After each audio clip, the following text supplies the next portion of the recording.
जिनका हो चुका है, जिनका मैंने ऑलरेडी कंप्लीट करवा दिया जिस बैचेस में, तो जितना मैंने करा दिया आप रिवाइज कर लेना, और जिनका नहीं हुआ उनको तो मेरे साथ साथ समझते हुए चलना है कि मैम क्या बताते हुए चल रही है ना। मैं आपको बताती जाऊंगी कि ये चीज इंपॉर्टेंट है आपके कॉम्पिटिटिव पॉइंट ऑफ व्यू से, प्लस आपके बोर्ड्स के पॉइंट ऑफ व्यू से। तो ऐसे ऐसे करके आज हम अपना पूरा क्लास फाइंड अप करेंगे फिर लास्ट में, ठीक है? चलो ओके, तो आई थिंक स्टार्ट करना चाहिए, है ना? अगर मैं स्टार्ट करूंगी ना तो बच्चे ना हमेशा क्लास में मेरी लेट आते हैं। अगर आप लोगों ने नोटिस किया हो, वो सोचते खुशबू मैम 5 मिनट तो वेट करती हैं, चलो हम थोड़ा लेट ज्वाइन कर लेते हैं। चलो ठीक है, आ जाएंगे स्टूडेंट्स, अभी मैं रिवाइज करा देती हूँ। चलो फटाफट से एक बार रिवाइज करा लेते हैं, कर लेते हैं। ओके, अब ध्यान से सुनना। हमने जो स्टार्ट किया था बच्चे, वो डी ब्लॉक स्टार्ट किया था।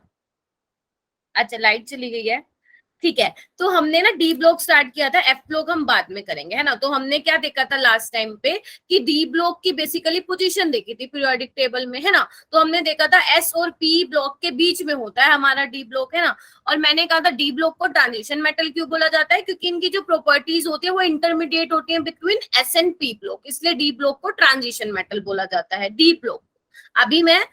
अभी मैं ध्यान से सुनना, अभी मैं ट्रांजिशन एलिमेंट की डेफिनेशन नहीं बोल रही, मैं सिर्फ आपको ये बोल रही हूँ डी ब्लॉक को ट्रांजिशन एलिमेंट्स या ट्रांजिशन मेटल्स क्यों बोला जाता है, ठीक है? फिर मैंने बोला था जो लेंथेनम और एक्टिनियम है तो वो डी ब्लॉक के एलिमेंट्स, बट जो उनकी प्रॉपर्टीज है वो डी ब्लॉक के एलिमेंट्स के साथ मैच नहीं होती है, इसलिए उनको अलग से पढ़ा जाता है ना? जिनको क्या बोला जाता है, इनर ट्रांजिशन सीरीज बोला जाता है, क्योंकि ट्रांजिशन एलिमेंट्स के अंदर ही है लेंथेनम और एक्टिनियम, जिसकी अलग से सीरीज बना दी गई है, जिसको आप एफ ब्लॉक एलिमेंट्स के नाम से भी जानते हो, और आप इनको क्या बोलते हो बच्चा, इनर ट्रांजिशन एलिमेंट्स भी बोलते हो, है ना? ये हो गया था, ठीक है। फिर मैंने बताया था कि डी ब्लॉक में बेसिकली 4 सीरीज हैं, 3D 4D 5D 6D, है ना? आपको ना 3 ध्यान रखनी है, 3D 4D 5D, और 3D तो मस्ट है, इसके बिना काम नहीं चलेगा, इसके बिना आप मैग्नेटिक मूवमेंट नहीं निकाल सकते, इसके बिना आप कोई प्रॉपर्टी को एक्सप्लेन नहीं कर सकते हो, है ना? तो 21 to 30 तो आपको पता ही होना चाहिए, मैंने यहाँ पे ट्रिक बताई थी, आपको सबको पता है, ठीक है? तो आपको 21 to 30 पता होना चाहिए।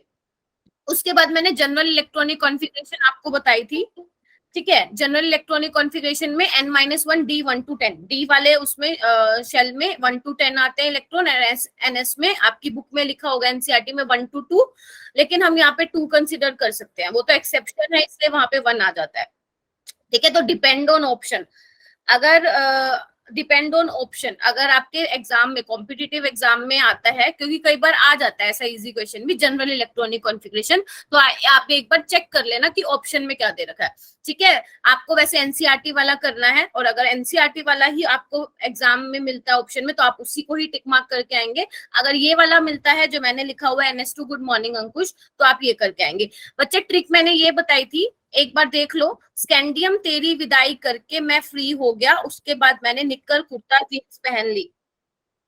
मैं एक बार फिर बोल रही हूँ, तुम लोग क्लास में क्यों नहीं आए थे पहले? हाँ, स्कैंडियम तेरी विदाई करके मैं फ्री हो गया, उसके बाद मैंने निक्कर कुर्ता जींस पहन ली। स्कैंडियम मतलब SC, तेरी मतलब टाइटेनियम, विदाई यानी वैनेडियम, करके यानी क्रोमियम, मैं माने मैग्नीज, फ्री मतलब आयरन, हो को आप को समझ सकते हो अगर आपको लर्न करना है, हो गया को यानी कोबाल्ट। उसके बाद मैंने निक्कर, निक्कर यानी निकल, कुर्ता यानी कॉपर, जीन्स यानी जिंक पहन ली, ठीक है? आप इसको ऐसे ध्यान रख सकते हैं, है ना? उसके बाद ये इलेक्ट्रॉनिक कॉन्फ़िगरेशन मैंने बताई थी, और क्रोमियम और कॉपर वाली मैंने एक्सेप्शन बताई थी, आपको पता होना चाहिए, है ना? वैसे तो ये 11th क्लास में आ जाता है, लेकिन फिर भी ये कई बार कॉम्पिटिटिव एग्जाम में पूछा गया। अगर एग्जामिनर का मन कर रहा है कि डी ब्लॉक एलिमेंट्स में कुछ कोई इजी क्वेश्चन सेट किया जाए तो वो ये वाला कर सकते हैं, पूरे पूरे चांसेस हैं, है ना? तो ऐसे मत समझना बहुत इजी है ये तो आएगा नहीं, आ सकता है, कुछ भी आ सकता है, अगर जो चीज एनसीईआरटी में वहां से पकड़ेगा एग्जामिनर।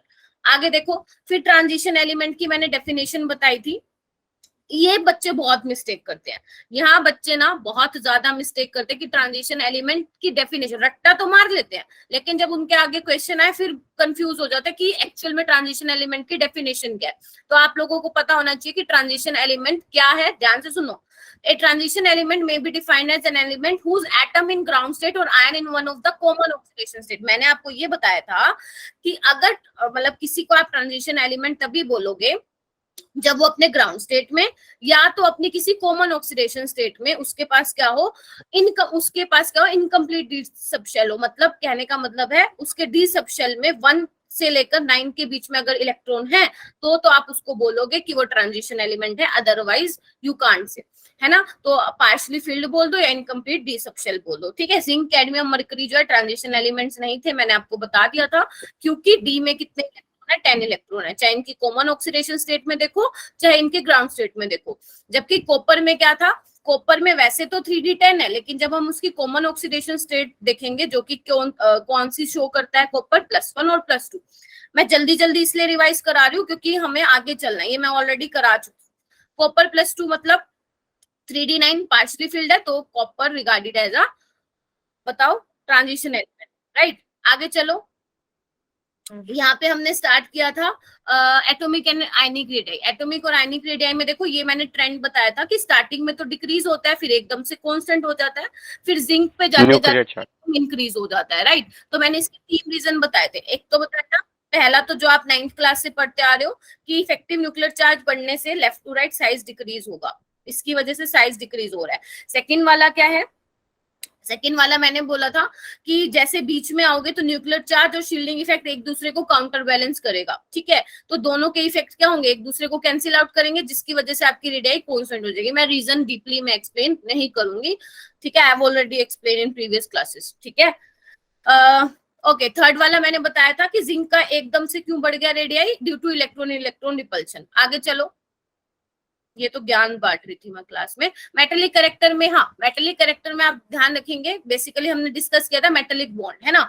मेटेलिक बॉन्ड में मैंने क्या कहा था, किस पे डिपेंड करता है आपका मेटेलिक बॉन्ड स्ट्रॉन्ग है कि नहीं। मेटेलिक मतलब मेटल मेटल के बीच बॉन्ड, किसके बीच मतलब किसके ऊपर डिपेंड करता है, नंबर ऑफ, कहा था जितने ज्यादा अनपेयर्ड इलेक्ट्रॉन होंगे, है ना, तो क्या होगा, जितने ज्यादा अनपेयर्ड इलेक्ट्रॉन होंगे उतना ही आपका स्ट्रॉन्ग मेटेलिक बॉन्ड होगा और उतना ही हार्ड होगा, उतना ही मेल्टिंग एंड बॉइलिंग पॉइंट ज्यादा होगा। बट मैंने ये आपको ये दिखाया था, अगर आपको याद हो तो, यस मैम, है ना। और मैंने इसमें कहा था मैग्नीज और टेक्टिनियम ऐसे हैं जिसको आप अलग से मेंशन करोगे। हालांकि मैग्नीज के पास 5 अनपेयर्ड इलेक्ट्रॉन है, technetium is also have 5 unpaired electron, but देखो उनका ग्राफ में कैसे डिप आ रहा है, पहले बढ़ा फिर कम फिर ज्यादा। ये इंक्रीज क्यों हो रहा है, क्योंकि नंबर ऑफ अनपेयर्ड इलेक्ट्रॉन बढ़ रहा है। लेकिन मैग्नीज और टेक्टिनियम में डिप आता है। रीजन मैंने क्या बताया था, मैंने कहा था रीजन नहीं है, आप लोग लिख लेना कि 5 इलेक्ट्रॉन होने की वजह से मतलब हाफ फील्ड स्टेबल कॉन्फ़िगरेशन है, तो ये बंदा शेयरिंग नहीं करना चाहता, है ना। ये मेटेलिक बॉन्ड बनाने में इंटरेस्टेड नहीं है। ऐसा नहीं है कि मेटेलिक बॉन्ड बनाता ही नहीं है, बनाता है, Mn2CO10 बनता है अगर आपने कोऑर्डिनेशन में देखो, लेकिन मेटल मेटल बॉन्ड वीक होता है, ठीक है। ओके, तो मैंने कहा था ऑल्सो स्ट्रॉन्ग मेटेलिक बॉन्ड किसके लिए रिस्पॉन्सिबल है, high enthalpy of atomization. Enthalpy of atomization मैंने ऑलरेडी आपको बता दिया था, किसकी सबसे कम होती है, जिंक की सबसे कम होती है, ठीक है। टंगस्टन का सबसे ज्यादा, ये आपके कॉम्पिटिटिव एग्जाम के लिए बता रही हूँ, और आपके उसमें भी अभी आपके 18 MCQ आने वाले हैं ना, तो पूरे चांसेस है इसमें से क्वेश्चन बनने का, तो ध्यान से देख लेना। टंगस्टन का सबसे ज्यादा high melting and boiling point होता है। जिंक, कैडमियम, मरकरी जो होते हैं सॉफ्ट होते हैं, low melting and boiling point होता है, and low enthalpy of atomization होता है। और आपको ये भी ध्यान रखना है जो 4D और 5D सीरीज के मेंबर है वो ज्यादा मेटल मेटल बॉन्डिंग को शो करते हैं, ठीक है। उसके बाद मैंने डेंसिटी का बताया था। डेंसिटी आपको पता है मास बाय वॉल्यूम होता है, left to right size decrease होता है तो डेंसिटी इंक्रीज होगी। But in case of zinc, zinc में मैंने कहा था ना एकदम से रेडियाई बढ़ती है, अभी आपने देखा अभी, तो रेडियाई बढ़ने की वजह से क्या होगा, साइज बढ़ गया, वॉल्यूम बढ़ गया, अगर वॉल्यूम बढ़ गया तो डेंसिटी कम हो गई। तो जिंक के केस में डेंसिटी कम होती है, ये कॉम्पिटिटिव एग्जाम में आया हुआ है और अभी भी आने के पूरे चांसेस है। या तो वो आपको ऑर्डर लगा के दे देंगे, आपको ऑर्डर में बताना है, या आपसे पर्टिकुलरली पूछ लेंगे कि किसकी कम होती है, ठीक है। ओके, आयनाइजेशन एनर्जी में मैंने बताया था वही सिंपल आयनाइजेशन एनर्जी में कि मोस्ट लूजली इलेक्ट्रॉन को निकालने के लिए कितनी एनर्जी चाहिए, that is called ionisation energy from isolated gases atom. ये आप 11th में पढ़ते हो, टीचर बोलता है कि अगर आइसोलेटेड गैसेस एटम नहीं लिखा तो काटा लग जाएगा, याद है सबको, हाँ जी, तो बच्चे और रखे हो यहाँ पे, यस मैम, ठीक है, शाबाश। और ऐसे ही शांत रहना, ठीक है, तूफान नहीं मचाना क्लास में, है ना, बच्चे ज्यादा है ना, तूफान नहीं मचाना, वैसे तुम समझदार हो बहुत ज्यादा, है ना। चलो, तो लेफ्ट टू राइट बच्चे वही ट्रेंड रहता है। लेफ्ट टू राइट हम क्या देखते हैं, जैसे हम लोअर क्लासेस में पढ़ते थे कि साइज डिक्रीज होता है due to effective nuclear charge, और आयनाइजेशन एनर्जी क्या होती है, ज्यादा होती है। क्यों? क्योंकि साइज अगर कंप्रेस होगा, कॉन्ट्रैक्ट होगा, तो इलेक्ट्रॉन निकाल पाना थोड़ा डिफिकल्ट होगा, ज्यादा एनर्जी देनी पड़ेगी, है ना। और ये हमेशा याद रखना कि आयनाइजेशन एनर्जी थर्ड वाली ज्यादा होती है देन सेकंड, और सबसे कम होती है फर्स्ट वाले की। ठीक है, ओके। उसके बाद मैंने ना ये आपको इम्पोर्टेंट, ये मैंने ना आपको एक ट्रेंड दिखाया था, है ना। हाँ, अच्छे बच्चे हो बेटा। ठीक है, तो ये आपको लर्न नहीं करना, मैंने कहा था ना इसको लर्न नहीं करना, मुझे ये लर्न नहीं है, मैंने भी बुक में से चेप के यहाँ पे कॉपी पेस्ट किया है। ठीक है, आपको सिर्फ ये ध्यान रखना है, मैंने कहा था सारा इरेगुलर ट्रेंड है। अगर आप वेनेडियम में देखो उसमें भी पंगा कर रखा है इन्होंने, निकल में भी देखो उसमें भी पंगा कर रखा है, लेकिन मैंने कहा था आपको सिर्फ किसका ध्यान रखना है, क्रोमियम और जिंक का। इसी पे ही क्वेश्चन आता है और इसी पे ही आगे भी आएगा, है ना। मैंने कहा था क्रोमियम की 650 से 653 इंक्रीज हुई है, लेकिन ज्यादा नहीं हुई, और जिंक की एकदम से बढ़ गई। रीजन मैंने क्या बताया था, क्योंकि क्रोमियम में से जब आप एक इलेक्ट्रॉन निकालोगे तो you get 3d5 which is half filled stable configuration, है ना, इसलिए ज्यादा इंक्रीज नहीं हो रहा। जिंक में क्यों एकदम से ज्यादा इंक्रीज हो रहा है, क्योंकि आप बेसिकली 4s फुल्ली फिल्ड में से इलेक्ट्रॉन को निकालो, इस वजह से उसकी जो फर्स्ट आयनाइजेशन एनर्जी है वो 906 पे पहुंच गई है। ठीक है, क्लियर है। उसके बाद यहाँ पे देखो बच्चा, यहाँ से देखो, यहाँ से आयनाइजेशन एनर्जी 2, मतलब अगर मैं सेकंड आयनाइजेशन एनर्जी की बात करूं, वेनेडियम, क्रोमियम और मैग्नीज, हमें पता है, मैम ने बताया था कि लेफ्ट टू राइट इंक्रीज होता है, तो ये वाला होना चाहिए एक्सपेक्टेड ट्रेंड, बट एक्चुअल में हमें क्या मिलता है, ये मिलता है ना। देखो जब भी ध्यान से अपने ना दिमाग में बिठा लो इस चीज को, चाहे पेपर में आए चाहे कैसे आए, जब भी आयनाइजेशन एनर्जी का आपके एग्जाम में क्वेश्चन आता है, आपको सबसे पहले क्या काम करना है, उसकी इलेक्ट्रॉनिक कॉन्फ़िगरेशन लिखनी है। अगर आपने इलेक्ट्रॉनिक कॉन्फ़िगरेशन लिख डाली तो आपसे चाहे फर्स्ट आयनाइजेशन एनर्जी पूछे, सेकंड पूछे, थर्ड पूछे, आप बता दोगे। ठीक है, तो आयनाइजेशन एनर्जी का कंसेप्ट आपको बहुत अच्छे से तब आएगा जब आपको इलेक्ट्रॉनिक कॉन्फ़िगरेशन पता होगी। जैसे क्वेश्चन आया इलेक्ट्रॉनिक कॉन्फ़िगरेशन लिखो, हो गया आपका क्वेश्चन सोल्व। जैसे इसमें देखो वेनेडियम में क्या था, 2 इलेक्ट्रॉन निकाल के देखो, क्रोमियम का निकाल के देखो, मैग्नीज का निकाल के देखो। हमने कहा था कि जब क्रोमियम की सेकंड आयनाइजेशन एनर्जी ज्यादा क्यों आई है मैग्नीज से, क्योंकि सेकंड इलेक्ट्रॉन आप 3d5 से निकाले जो कि हाफ फील्ड है ना। तो हमें ज्यादा एनर्जी चाहिए होगी, जबकि मैग्नीज में तो क्या है कि सेकंड इलेक्ट्रॉन निकालने के बाद हमें 3d5 मिल रहा है विच इज मोर स्टेबल, है ना, 3d4 से ज्यादा स्टेबल है, इसलिए मैग्नीज की कम है। ऐसी मैंने आपको बताया था मैग्नीज की थर्ड आयनाइजेशन एनर्जी हाई होती है। क्यों हाई होती है, क्योंकि आप 3d5 से इलेक्ट्रॉन निकाल रहे हो तो। ठीक है, ऐसे ही आयरन की थर्ड आयनाइजेशन एनर्जी क्या होती है, देखो कम होती है। क्यों कम होती है, क्योंकि थर्ड इलेक्ट्रॉन निकालने के बाद आप किस में कन्वर्ट करते हो, 3d5 में करते हो विच इज स्टेबल।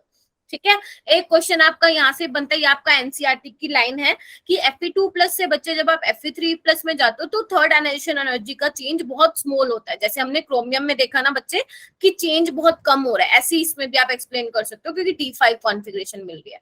ठीक है, फिर मैंने आपको कहा था कि ये वाला क्वेश्चन आपको पता होना चाहिए कि फर्स्ट आयनाइजेशन एनर्जी जो है 5d की ज्यादा क्यों होती है 3d और 4d से। कौन एक्सप्लेन करेगा, मैंने कहा था घर से करके आना।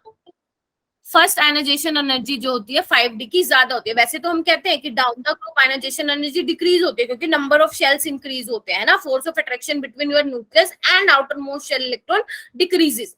बट इसमें क्या बोल रही हूँ मैं, 5d की ज्यादा होती है। तो क्यों होती है ऐसे, कौन बताएगा। कॉन्ट्रैक्शन। हाँ, आप ये भी बोल सकते हो कि 4d 5d में क्या होता है, लेंथेनॉइड कॉन्ट्रैक्शन है। बट आपको अभी क्या करना है, आपको कंपेयर करना है, आयनाइजेशन एनर्जी कंपेयर करनी है। तो आयनाइजेशन एनर्जी वाले केस में भी आप मतलब थोड़ा एफ ऑर्बिटल का ही एक्सप्लेन करोगे, क्योंकि 5d में क्या होता है बच्चे, आपके एफ ऑर्बिटल में इलेक्ट्रॉन फिल होना स्टार्ट हो जाते हैं। और आपको पता है सबसे पुअर शील्डिंग इफेक्ट किसका होता है बच्चा, एफ ऑर्बिटल का होता है। अगर पुअर शील्डिंग इफेक्ट है, मेरे पास यहाँ पे पेन नहीं पड़ा, मैं आपको दिखा पाती, अगर पुअर शील्डिंग इफेक्ट है तो वो आउटर मोस्ट शेल इलेक्ट्रॉन को शील्ड ही नहीं कर पाएगा, बहुत ही ज्यादा पुअर है। अगर आप अपने फोन को देखोगे, अगर आपका स्क्रीन गार्ड बहुत बढ़िया क्वालिटी का नहीं है, फेंक दो टूट जाएगा वो, फेंक दो टूट जाएगा वो। ठीक है, तो जैसे अपना स्क्रीन गार्ड अपने फोन को प्रोटेक्ट करके रखता है, वैसे जिसका शील्डिंग इफेक्ट अच्छा है वो आउटर मोस्ट शेल इलेक्ट्रॉन को प्रोटेक्ट करके रखता है। बट एफ वाला तो है नहीं किसी काम का, अब नहीं है तो न्यूक्लियस अपना स्ट्रॉन्ग पुल लगाएगा और खींचेगा इसको खींचेगा, किसको पुल करेगा, अपने वैलेंस इलेक्ट्रॉन को। अगर करेगा तो फिर ज्यादा एनर्जी देनी पड़ेगी उनको इलेक्ट्रॉन निकालने के लिए। ठीक है, ओके तो ये वाली चीज ध्यान रखना, लिख लेना। अगर एनसीईआरटी में रीजन है तो बहुत अच्छी बात है, नहीं है तो इसको कहीं पे ब्रैकेट में लिख लेना। और इस चैप्टर के अगर किसी ने नोट्स नहीं बनाए हैं तो कोई दिक्कत नहीं है, अपना एनसीईआरटी में एक बार और एक्सप्लेन कर दो ये। ओके बच्चे, मैंने ये कहा कि 5D की ionisation energy, first ionisation energy ज्यादा होती है 3D और 4D से। मैंने इसका रीजन क्या बताया, जब आप 3D से 4D और 5D में जाओगे तो F ऑर्बिटल में इलेक्ट्रॉन फिल करना स्टार्ट कर दोगे। और तुम्हें अच्छे से पता है बच्चे, F का सबसे पुअर शील्डिंग इफेक्ट होता है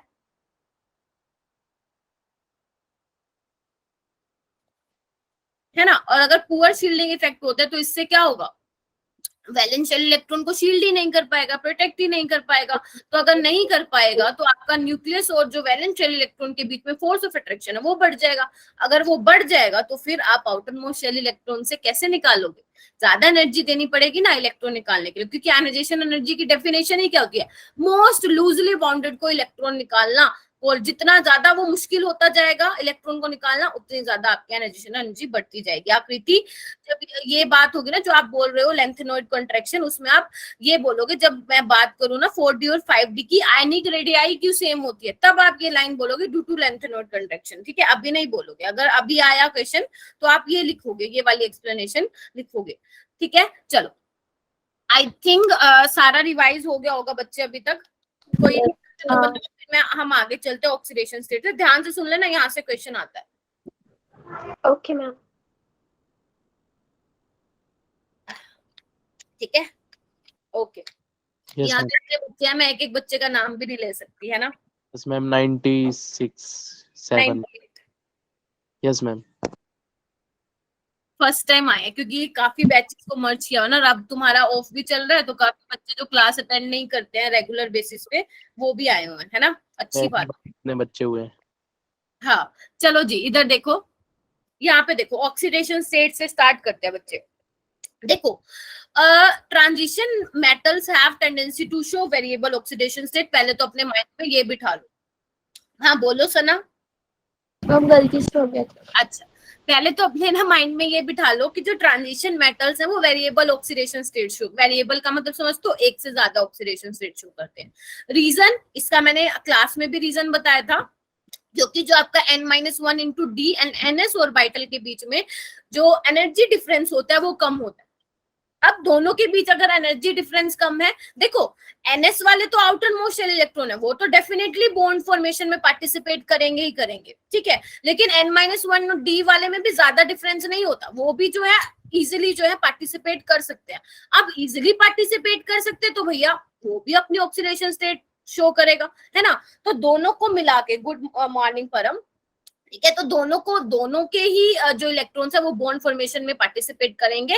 इसलिए मैंने यहाँ पे लिखा है बच्चे, transition metal have tendency to show variable oxidation state. अगर ये क्वेश्चन आता है तो आपको ऑप्शन में ये मिलेगा ऐसा क्यों हो रहा है, तो जो पढ़ते हो ना उसका पता होना चाहिए। देखो वैसे तो इनऑर्गेनिक में बहुत सारी चीजें रट्टे मारने की है, लेकिन जो चीजें समझने की है वो समझते हुए चला करो, बहुत काम आएंगी। चलो अब हम वन बाय वन ना डिस्कस करते रहते हैं कि पॉइंट क्या है। अगर पैराग्राफ में पढ़ोगे तो मुश्किल होगा, तो आप क्या करेंगे, ऐसे पॉइंट्स बना लिया करो, है ना, समझ रहे हो, आप ऐसे पॉइंट्स बना लिया करो ताकि इजी रहे। चलो ठीक है, आगे देखो बच्चा क्या लिखा हुआ है। Most common oxidation state of first row transition metals is +2 except scandium. क्या बोल दिया मैंने, अब यहीं से दो क्वेश्चन तैयार हो गए आपके। पहला तो ये क्वेश्चन कि सबसे कॉमन ऑक्सीडेशन स्टेट क्या होगी, आपको पता है ns क्या है, आउटर मोस्ट शेल इलेक्ट्रॉन है, तो वहां से as compare to d orbital, नहीं साक्षी मैं आपको बताऊंगी क्या करना है, मैं आपको बताऊंगी। ठीक है, देखो अगर मैं बात करूं जो ns वाले हैं वो आउटर मोस्ट शेल इलेक्ट्रॉन है ना, तो वहां से इलेक्ट्रॉन को निकाल पाना एज कंपेयर टू डी वाला इजी है, बताओ हाँ या ना, बताओ। Yes ma'am. है ना, तो इसलिए बोला इन्होंने कि जो मैंने देखो ना स्पेलिंग भी गलत लिखी हुई है, तो जो मोस्ट कॉमन ऑक्सीडेशन स्टेट है फर्स्ट रो यानी कि मैं 3D की बात कर रही हूँ वो +2 है, लेकिन स्कैंडियम को छोड़ दिया इन्होंने। उन्होंने कहा कि स्कैंडियम जो है वो +3 शो करेगा। देखो अभी हमें नहीं पता ना क्यों करेगा, जब कोई चीज ना पता चल रही हो डी ब्लॉक में उसकी इलेक्ट्रॉनिक कॉन्फ़िगरेशन लिख लिया करो। तो स्कैंडियम क्या होता है, स्कैंडियम तेरी विदाई, स्कैंडियम का 21 होता है, यानी कि क्या मैं ये लिख सकती हूँ ना 4s2 3d1, ऐसा ही होगा ना, है ना। अगर मैं बच्चे स्कैंडियम +2 की बात करूं, क्योंकि मोस्ट कॉमन वही होनी चाहिए, तो 3d1 हो जाएगा। Yes, ma'am. यही बनता है ना। लेकिन वो तो कह रहे हैं कि +2 तो है ही नहीं, +3 है। क्यों है? क्योंकि बच्चे डी में एक इलेक्ट्रॉन स्टेबल नहीं है। वो कहता है भाई तू एक इलेक्ट्रॉन है ना, तू जा, तू चलता बन, मैं आर्गन में कंफर्टेबल हूँ, मैं आर्गन में खुश हूँ, फुल्ली कॉन्फ़िगरेशन। कोई बात नहीं सहिष्ठा, ठीक है ठीक है। तो वो क्या करता है, जो ये एक इलेक्ट्रॉन है ना, ये भी कहता है भाई तू ले जा, मैं स्कैंडियम 3+ में ही राजी हूँ, क्योंकि मुझे जो है नोबल गैस कॉन्फ़िगरेशन मिल रही है। इसलिए ध्यान रखना, ये 4 नंबर का क्वेश्चन बना रही हूँ तुम्हारा। स्कैंडियम जो है +3 ऑक्सीडेशन स्टेट शो करता है बच्चे, +2 ऑक्सीडेशन स्टेट शो नहीं करता है। याद रखिएगा, याद रखिएगा। Yes. चलो आगे चलो।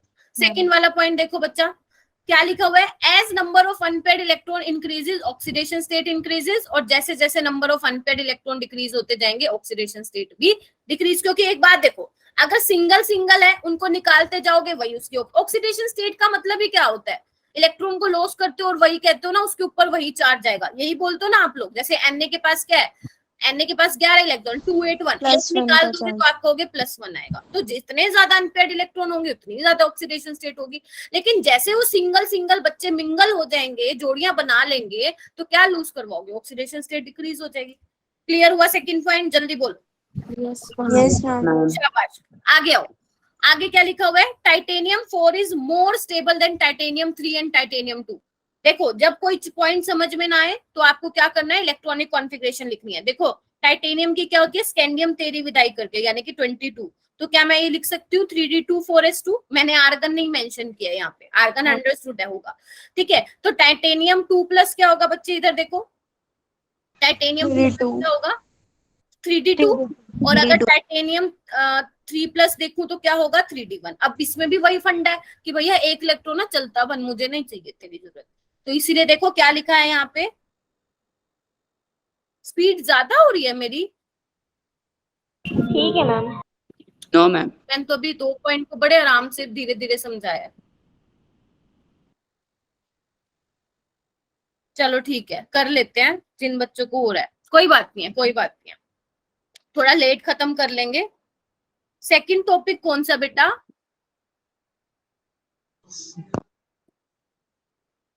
सेकंड टॉपिक कौन सा कराया मैंने, सेकंड पॉइंट कौन सा बताया था? अरे ये देखो ना, इलेक्ट्रॉन वाला था ये। देखो बच्चे, मैंने क्या बोला आपको, अनपेयर्ड इलेक्ट्रॉन का मतलब क्या है, जितने ज्यादा अनपेयर्ड इलेक्ट्रॉन होंगे उतना ही ज्यादा तो तुम उसको बाहर निकाल सकते हो। अगर बाहर निकालते जाओगे तो उतना चार्ज आता जाएगा तुम्हारे मेटल पे, है ना। और जैसे ही जो अनपेयर्ड इलेक्ट्रॉन है वो पेयरिंग करना स्टार्ट कर देंगे तो बच्चे ऑक्सीडेशन स्टेट उसकी डिक्रीज हो जाएगी ना। तो यही पॉइंट बोला है, ये आपको ध्यान रखना है, ठीक है।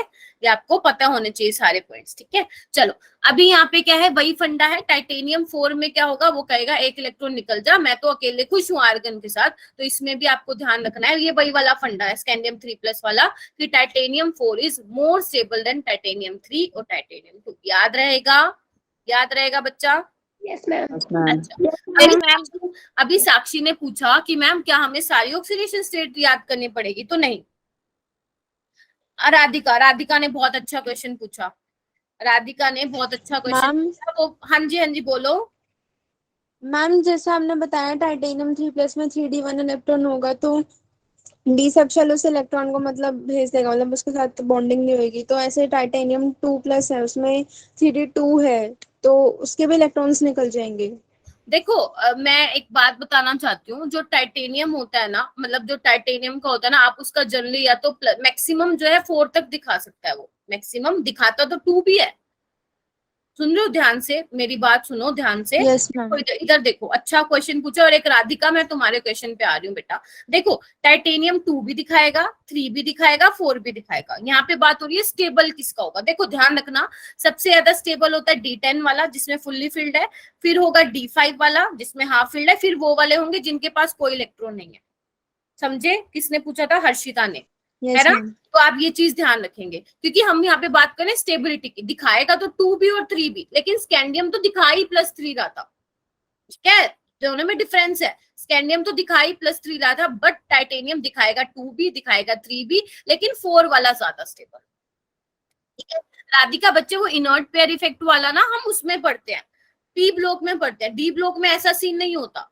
डी ब्लॉक में आप इनर्ट इफेक्ट वाला नहीं लगाना कंसेप्ट में, तो क्वेश्चन गलत कराओगे, ठीक है, वो हम पी ब्लॉक में देखते हैं। ठीक है, चलो आगे आओ। फिर आगे अभी साक्षी ने कहा कि मैम हमें सारी ऑक्सीडेशन स्टेट लर्न करनी पड़ेगी, तो आंसर इज नो। देखो कैसे आपको बताना है, देखो नंबर ऑफ, मैंने अभी आपको स्टार्टिंग में बताया था कि जो डी वाले इलेक्ट्रॉन्स है और जो एस वाले इलेक्ट्रॉन्स है वो दोनों ही पार्टिसिपेट करेंगे। तो अगर आपको किसी की, एक सेकेंड, तो अगर आपको किसी की ऑक्सीडेशन स्टेट निकालनी है तो आप क्या करेंगे, एस वाले जितने इलेक्ट्रॉन है और डी वाले इलेक्ट्रॉन है उनको क्या कर दो, ऐड कर दो मैग्नीज तक।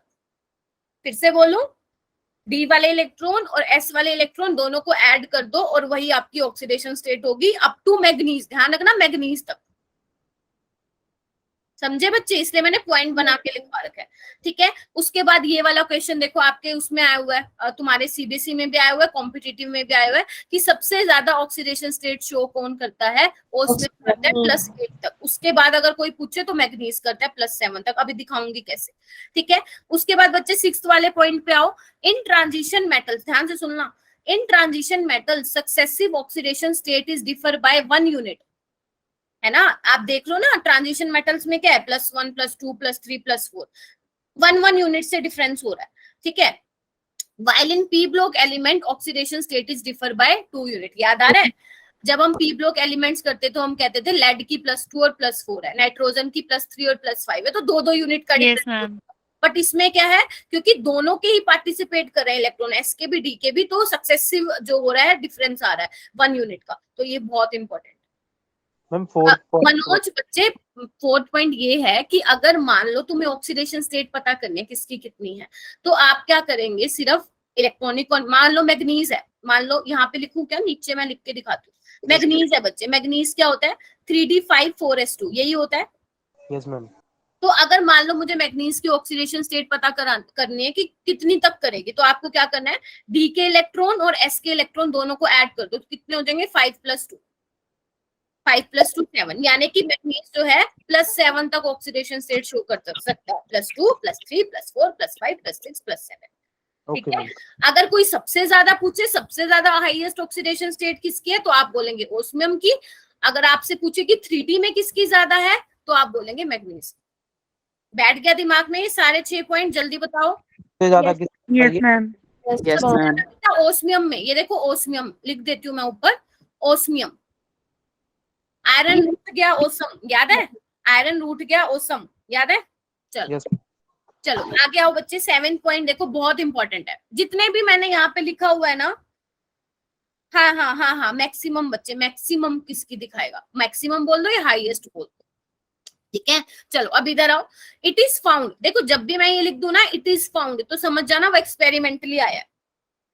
ठीक है, तो देखो क्या लिखा हुआ है, it is found then high oxidation state is stable for, देखो अब मैं पहले वाला, मैं 3rd पॉइंट कहाँ पीछे छोड़ आई थी बिल्कुल, अगर अब आप यहाँ से पूछोगे तो सॉरी मैं एक्सप्लेन नहीं कर पाऊंगी, या तो उसी टाइम पूछो। ठीक है, या अपना वीडियो रिकॉर्डिंग देख लेना, या फिर मुझे पर्सनली टेक्स्ट करके पूछ सकते हो। It is found that high oxidation state is stable for heavier elements, देखो ऐसा मिला कि हाई ऑक्सीडेशन स्टेट स्टेबल होती है हैवियर एलिमेंट्स के लिए। For example in group 6 tungsten देखो 6 दिखाता है ऑक्सीडेशन स्टेट, मोलिबेल्डियम भी 6 ऑक्सीडेशन स्टेट दिखाता है, और जो कि बहुत ज्यादा स्टेबल होता है क्रोमियम 6। अब मेरी बात ध्यान से सुनो, यहाँ पे क्वेश्चन बन रहा है आपका, जैसे भी राधिका ने पूछा कि मैम इनर्ट पेयर इफेक्ट था, अगर आपको याद हो तो पी ब्लॉक एलिमेंट्स में हम क्या पढ़ते थे, इनर्ट पेयर इफेक्ट पढ़ते थे, याद है क्या। Yes, ma'am.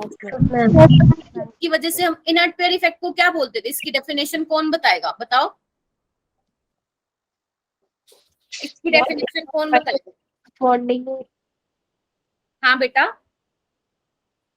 देखो मैं बताऊं, reluctance of s electron to participate in bond formation, हम कहते थे कि जैसे जैसे डाउन द ग्रुप जाओगे ना एस इलेक्ट्रॉन पार्टिसिपेट करना बंद कर देंगे, क्योंकि वो क्या है अंदर की तरफ आ जाएंगे, अंदर की तरफ मतलब न्यूक्लियस के ज्यादा पास होंगे, तो आप उसमें से इलेक्ट्रॉन नहीं निकाल सकते और वो बॉन्ड फॉर्मेशन में पार्टिसिपेट नहीं करेगा। और इसलिए हम कहते थे कि जब आप डाउन द ग्रुप जाते हो ना, तो due to inert pair effect जो है, एक बार मैं पेन की थिकनेस चेंज कर लेती हूँ, डाउन द ग्रुप जो है, जो लोअर ऑक्सीडेशन स्टेट है वो ज्यादा स्टेबल होती है, याद है, Yes, ma'am. है ना। मैम। लेकिन यहाँ तो बिल्कुल पुट्ठा हो गया, यहाँ पे तो बिल्कुल उल्टा हो गया सिस्टम। यहाँ पे इन्होंने क्या कहा, रीजन नहीं दिया, उन्होंने कहा it is found, it is found that high oxidation state is stable for heavier element. चलो ये तो बता दिया उसने।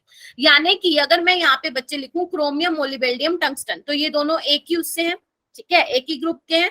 तो क्रोमियम वाला बच्चे 6 वाली ऑक्सीडेशन स्टेट दिखाता तो है, लेकिन मोलिबेल्डियम और आपका जो टंगस्टन है वो 6 वाली ऑक्सीडेशन स्टेट में ज्यादा स्टेबल होता है, क्योंकि डाउन द ग्रुप बोल रहे हैं हेवियर एलिमेंट्स के लिए ज्यादा स्टेबल होता है। तो इससे निकला क्या, मतलब इससे क्वेश्चन कैसे पूछा जाएगा? तो इससे क्वेश्चन ऐसे पूछा जाएगा, सपोज आपको बोल देंगे जो Cr2O7 है, 2 नेगेटिव है, वो स्ट्रॉन्ग ऑक्सीडाइजिंग एजेंट होता है। ध्यान से सुन लेना, वो क्या होता है बच्चा? स्ट्रॉन्ग ऑक्सीडाइजिंग एजेंट होता है। अभी हम प्रॉपर्टीज भी करेंगे, उसमें भी आपको बताऊंगी।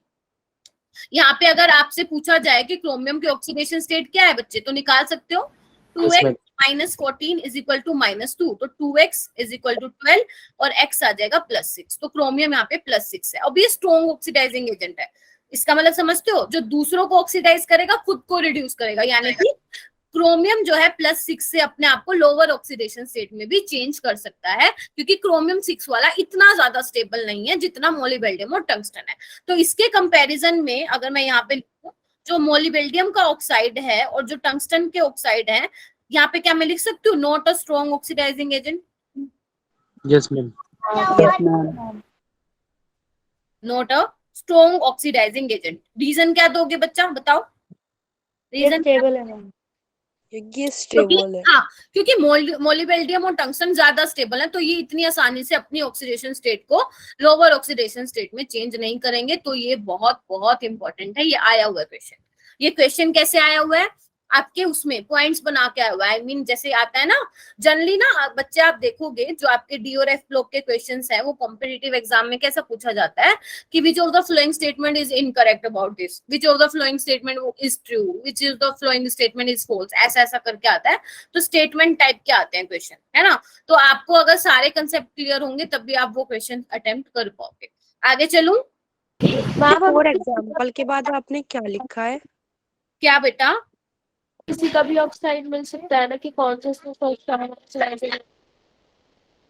एक बार फिर बोलोगे सना? मुझे तुम्हारी आवाज क्लियर नहीं आ रही है बेटा। हम कह रहे हैं कि हमें किसी का भी मतलब ऑक्साइड मिल सकता है ना, पूछने के लिए कि कौन सा हाँ, स्ट्रॉन्ग। बस आपको ये चेक करना पड़ेगा सना कि उसकी ऑक्सीडेशन स्टेट क्या है। अब देखो ना, यहाँ पे मोलिबेल्डियम किस में है? +6 में है ना। ऐसे टंगस्टन किस में है? +6 में है। और आपको पता है ये दोनों स्टेबल होते हैं, तो आपने बोल दिया not a strong oxidising agent. कहाँ पे बच्चे? फॉर एग्जाम्पल इन लिखा है, ये इन है, इन ग्रुप 6। Okay ma'am. ठीक है, इन ग्रुप 6। चलो आगे चलो। मैम हाँ मैम अभी आपने बोला कि डाउन द ग्रुप जो है वो जो कम ऑक्सीडेशन स्टेट है वो ज्यादा स्टेबल होती है, तो एक बार इसका रीजन बता दीजिए थोड़ा। कम ऑक्सीडेशन स्टेट ज्यादा स्टेबल होती है। अच्छा, ये इनर्ट पेयर इफेक्ट वाला बोल रहे हो क्या बेटा? ये मैं बस रीजन पूछी थी कि डाउन द ग्रुप जाते हुए क्यों किस ज्यादा में? एक सेकेंड, किस में? पी ब्लॉक में या डी ब्लॉक में? टी में। पी में। अभी बताया तो बच्चे बेटा, पी ब्लॉक में क्या रीजन होता है? इनर्ट पेयर इफेक्ट होता है कि जो एस इलेक्ट्रॉन्स होते हैं वो पार्टिसिपेट करना बंद कर देते हैं, क्योंकि जैसे आप डाउन द ग्रुप जाओगे, जो एस ऑर्बिटल क्या होंगे? अंदर की तरफ आएंगे। अंदर की तरफ मतलब थोड़ा न्यूक्लियस के पास होंगे। और आपको पता है न्यूक्लियस के अगर पास है तो स्ट्रॉन्ग फोर्स ऑफ अट्रैक्शन होगा, तो वहां से इलेक्ट्रॉन को निकाल पाना मुश्किल होगा। इस वजह से एस के इलेक्ट्रॉन पार्टिसिपेट नहीं करते हैं बच्चे बॉन्ड फॉर्मेशन में। यही रीजन है कि पी ब्लॉक में आप क्या पढ़ते हो कि down the group lower oxidation state is more stable, is more due to inert pair effect. Okay, अब अपने आप को म्यूट कर लो, है ना, वॉइस इको हो रही है। आगे चलो जी, बताओ तुम्हारी अगर परमिशन है तो आगे चलना चाहती हूँ। चलो आगे देखो। अभी देखो यहाँ पे क्या लिखा हुआ है, अब सुन लो ध्यान से मैं क्या बोल रही हूँ, अब सुन लो ध्यान से। हाँ राधिका बोलो। मैम आपने 6 पॉइंट में बताया कि जो सक्सेसिव ऑक्सीडेशन स्टेट होती है ट्रांजिशन मेटल के अंदर 1 यूनिट से डिफर कैसे? अभी दिखाऊंगी बेटा, एक बार मैं पॉइंट डिस्कस कर लूं फिर दिखाती हूँ, ठीक है। डी और बाइट, अरे ये मैंने क्या लिखा बच्चे? इट इज फाउंड एट, हमने कुछ नहीं किया, एक्सपेरिमेंटली मिला है ना। इट इज फाउंड एट, कहाँ ध्यान है सबका? मैंने कहा जब भी मैं ये लिख देती हूँ ना इट इज फाउंड एट, तो मतलब वो एक्सपेरिमेंटली मिला है। Yes, तो ma'am. इन्होंने देखा कि भाई हाई ऑक्सीडेशन स्टेट ज्यादा स्टेबल हुई, क्योंकि बहुत हैवी एलिमेंट्स होते हैं मोलिबेल्डियम और टंगस्टन, पी ब्लॉक के तो बहुत हल्के होते हैं इनके कंपैरिजन में। तो अगर हैवियर एलिमेंट्स है तो जनरली उनके लिए हाई ऑक्सीडेशन स्टेट ही स्टेबल होती है, ठीक है, क्योंकि हैवी होने की वजह से साइज उनका छोटा रहता है।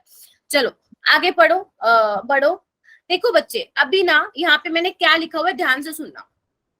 अगर मैं तुमसे ये पूछूं कि कॉपर प्लस और कॉपर 2+ में ज्यादा स्टेबल कौन है, अब देखो ये वाला क्वेश्चन आता है, अब ये वाला क्वेश्चन आता है, आपसे पूछा जाता है कि कॉपर प्लस और कॉपर 2+ एक्वस सॉल्यूशन में दोनों कौन ज्यादा स्टेबल है। देखो अगर वैसे आपको नॉर्मली स्टेबिलिटी बतानी है कि कौन ज्यादा होगा तो तुम सिंपल इलेक्ट्रॉनिक कॉन्फ़िगरेशन लिखो, देखो आयनाइजेशन एनर्जी किसमें क्या ज्यादा हो रहा है, वैसे तुम बता सकते हो।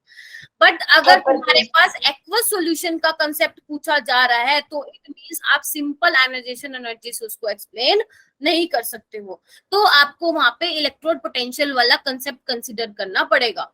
फिर वहां पे सारा आ जाता है। इलेक्ट्रोड पोटेंशियल कैसे निकलता है, सिर्फ आयनाइजेशन एनर्जी को कंसीडर करके नहीं निकाली जाती है वैल्यूज। याद है आपको इलेक्ट्रोकेमिकल सीरीज में हमने देखी थी, इलेक्ट्रोकेमिकल सीरीज देखी थी, तो वो ऐसे नहीं किया जाता, सारे फैक्टर्स को कंसीडर किया जाता है। हाइड्रेशन एनर्जी को कंसीडर किया जाता है, आपके आयनाइजेशन एनर्जी को कंसीडर किया जाता है, सब्लिमेशन एनर्जी को, तो सबको कंसीडर करके ये पूरी रिडक्शन पोटेंशियल की वैल्यू निकाली जाती है। तो बच्चे अगर मैं आपको बताऊं कि जब कॉपर प्लस 1 कॉपर में रिड्यूस होगा तो उसके लिए जो रिडक्शन पोटेंशियल की वैल्यू होती है वो 0.52 होती है। रटना नहीं है, अगर एग्जामिनर को ये क्वेश्चन पूछना तो वो देगा आपको। अगर कॉपर 2+ से रिडक्शन हो रहा है कॉपर का, तो बच्चे रिडक्शन पोटेंशियल क्या है उसका 0.34 है, ठीक है। तो आपको पता है रिडक्शन पोटेंशियल जिसका ज्यादा होता है, ध्यान आ जाओ इलेक्ट्रोकेमिस्ट्री में आ जाओ थोड़ा सा। रिडक्शन पोटेंशियल जिसका ज्यादा होता है, मैं क्या बोला था मैंने आपको, वो खुद को क्या करेगा, रिड्यूस करेगा।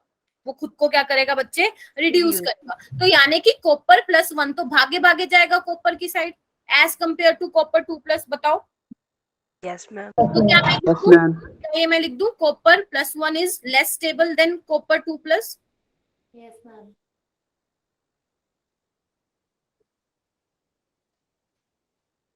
बताओ, बोलो जी। Yes, ma'am. मैम इसका एक हाँ बोलो। मैम अगर हम जैसे कॉपर की ऑक्सीडेशन स्टेट 4s1 3d10 होती है, हाँ बोलो। तो अगर मैम उसमें से हम एक इलेक्ट्रॉन रिलीज करेंगे तो 3d10 तो बचेगा, फिर वो लेस स्टेबल कैसे है? राधिका आपने मिस कर दी मेरी एक बात, मतलब मैंने कहा था अगर वैसे आपसे स्टेबिलिटी पूछी जाए तो आयनाइजेशन एनर्जी वाला कंसेप्ट निकाल के बता दो कि एक इलेक्ट्रॉन निकलेगा तो ऐसा बेसिकली इलेक्ट्रॉनिक कॉन्फ़िगरेशन वाला। बट अगर राधिका अगर आपको पेपर में मेंशन कर रखा है कि एक्वस सॉल्यूशन में स्टेबिलिटी बतानी है, समझे, एक्वस सॉल्यूशन में आप फिर आयनाइजेशन एनर्जी वाला और इलेक्ट्रॉनिक कॉन्फ़िगरेशन वाला नहीं फैक्टर कंसीडर करोगे, उसमें आपको सारा करना पड़ेगा, हाइड्रेशन एनर्जी वाला, सब्लिमेशन एनर्जी वाला, है ना, एनर्जी, तीनों को मिला के रिजल्ट निकलता है।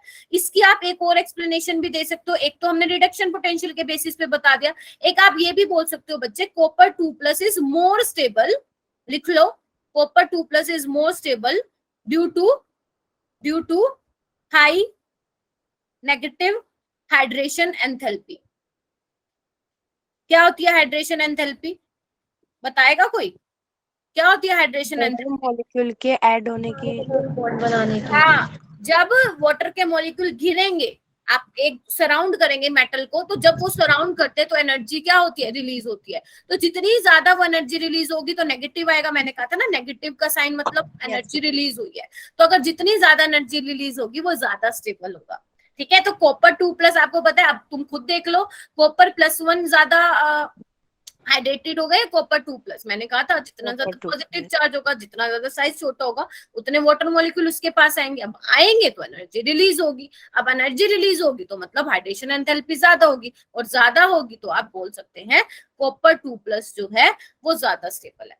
और ना एनसीईआरटी में जब पढ़ोगे ना, एनसीईआरटी ने 2 बातें कर रखी हैं, वो अभी हर्षिता बाद में बताऊंगी बेटा, अभी मेरे को आगे बढ़ने तो दो बेटा, आगे बढ़ने तो बहुत सारी चीजें हैं अभी बताने के लिए। तुम जो तुम्हारे माइंड में क्वेश्चन चल रहे हैं ना, वो धीरे धीरे सॉल्व होते जाएंगे, अगर नहीं हुए लास्ट में तो फिर हम उसको डिस्कस करेंगे। अच्छा मेरी बात ध्यान से सुनो, जो तुम्हारा वो है क्या बोलते हैं एनसीईआरटी है, वो 2 बातें करती है। वो एक बात तो बोलती है कि कॉपर प्लस जो है वो ज्यादा स्टेबल है, क्यों, जो अभी इसने बोला, किसने बोला, राधिका ने, देखो मैं बताती हूँ आपको क्या एनसीईआरटी वालों ने दे रखा है। कॉपर +1 क्या होता है बच्चे? 3D10 होता है ना, और कॉपर +2 आपको यहाँ से निकालना पड़ेगा फुल्ली फिल्ड में से D9। तो एनसीईआरटी वालों ने क्या बोल रखा है, दो बातें, कि जो आयनाइजेशन एनर्जी है ना इसमें बहुत ज्यादा चाहिए होती है, इतनी ज्यादा कि वो हाइड्रेशन एंथैल्पी को कंपनसेट नहीं कर पाती है। सुन रहे हो what I am trying to से?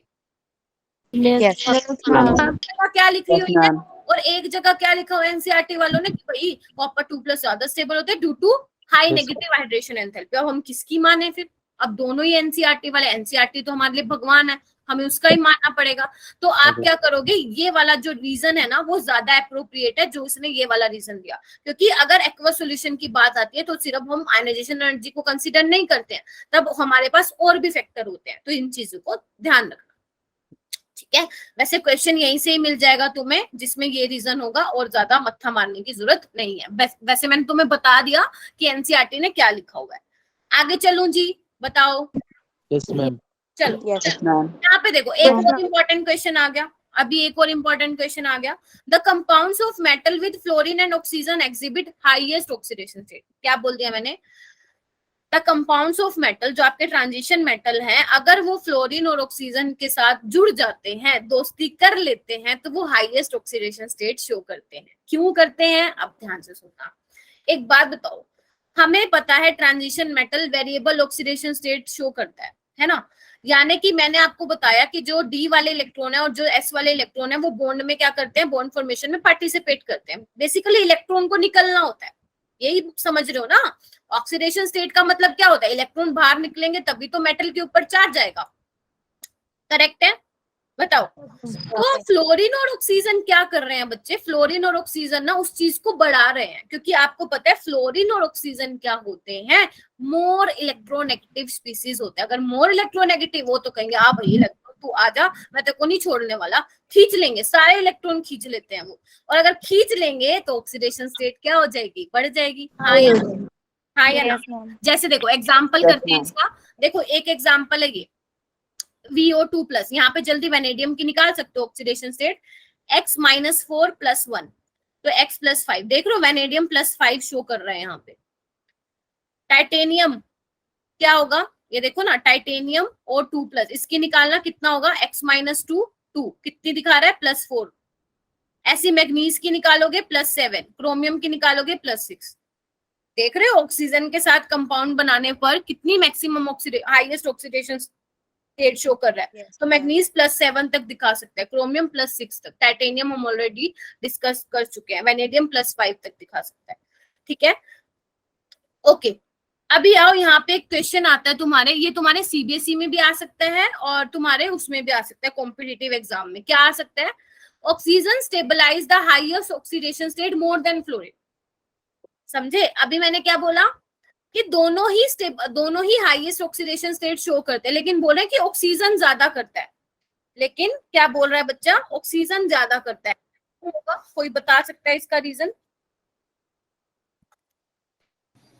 मैम ऑक्सीजन मल्टीपल बॉन्ड्स की फॉर्मेशन होती है।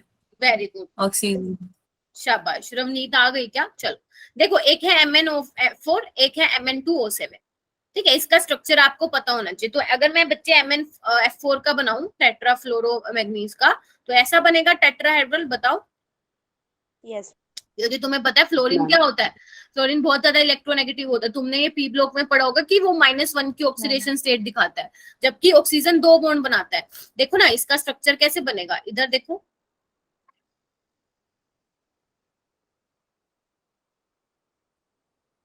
बन गए 7 बॉन्ड। बताओ। तो यहाँ पे आपको क्या दिख रहा है कि मल्टीपल बॉन्ड क्यों बना रहा है, oh sorry, I am so sorry, MnO2O7 ज्यादा स्टेबलाइज क्यों है, मल्टीपल बॉन्ड बना रहा है। तो आप लिख सकते हो due to ability of oxygen To form multiple bonds. Very to form multiple bond, जबकि उसमें ऐसा नहीं होता है। तो ये वाला आपका एक क्वेश्चन रेडी हो गया, ठीक है, विद द मेटल एटम। हाँ जी, हो गया? बताओ, कर लोगे? अच्छा, अगर मैं पूछूं मैग्नीज की ज्योमेट्री क्या है यहाँ पे, तो क्या बोलोगे तुम लोग? अगर मैं मैग्नीज की ज्योमेट्री पूछूं, जैसे इसकी तो टेट्राहेड्रल है, मैग्नीज की क्या होगी? टेट्राहेड्रल। कैसे काउंट करते हो? हाइब्रिडाइजेशन कैसे पता लगाते हो? सिग्मा बॉन्ड और लोन पेयर को काउंट करते हो। ध्यान रखना पाई बॉन्ड पार्टिसिपेट नहीं करता है। तो 1 2 3 4, तो इसकी भी क्या हो जाएगी? sp3, और ये भी हमारा टेट्राहेड्रल वाली ही कैटेगरी में आ जाएगा। आगे चलूं? मैम। Yes, ma'am. ओके। अभी मेरे से कुछ बच्चे पूछ रहे थे मैम कॉपर जो है वो होता है डिस्प्रपोर्शनेशन रिएक्शन शो करे, तो मैं उस पे आती हूँ। उससे पहले ये वाला क्वेश्चन देखो। Copper 2 halides are known but except iodide. क्या बोल दिया मैंने? देखो कॉपर 2 हैलाइड्स यानी कि जो कॉपर के हैलाइड्स है, CuF2 भी एग्जिस्ट करता है, CuBr2 भी एग्जिस्ट करता है ना, CuCl2 भी होता है, लेकिन CuI2 नहीं होता। I2 क्या नहीं, होगा? CuI2 नहीं होता। आयोडीन लिविंग ग्रुप है। हाँ जी बच्चे बोलो। IT ma'am iodine leaving group है इसलिए। आयोडीन लिविंग ग्रुप है, इससे क्या हो जाएगा बच्चे? ऑर्गेनिक कहाँ से आ गई यहाँ पे? करता। हाँ एक करके बोलो, वॉइस इको हो रही है, बोलो। साइज बड़ा होता है उसका। अच्छा मैम हाँ बोल सकते हो, बॉन्ड ज्यादा स्टेबल नहीं होगा, बट इसका जो एग्जैक्ट आप रीजन दोगे बच्चे वो क्या बोलोगे? जैसे ही आप कॉपर 2+ की रिएक्शन कराते हो, मतलब CuI2 को मैं ऐसे भी लिख सकती हूँ ना, तो क्या होता है जो आपका ये क्या बोलते हैं आयोडीन होता है, वो क्या करता है? स्ट्रॉन्ग ऑक्सीडाइजिंग एजेंट है। स्ट्रॉन्ग ऑक्सीडाइजिंग एजेंट का मतलब क्या हुआ बच्चे? जो दूसरों को ऑक्सीडाइज करेगा और खुद को रिड्यूस करेगा। ये Cu2I2। अरे हर्षिता बच्चे, तुम मेरे को आगे बोलने दोगी क्या? मैम ये दूसरी वाली हर्षिता है। हाँ अच्छा। अरे कितनी हर्षिता है भाई यहाँ पे। ठीक है अभी अरे इसको तो सुन लो, मैं इस पे आ रही हूँ, पहले ये वाला क्वेश्चन तो कर लो, पेपर में आ जाएगा, बोर्ड्स में कैसे अटेम्प्ट करोगे उसको फिर, है ना? तो ये किस में कन्वर्ट हो जाता है? इसमें कन्वर्ट हो। तो ध्यान रखना CuI2 नहीं बनता, CuI बनता है। यहाँ पे फंसा देता है एग्जामिनर आपको।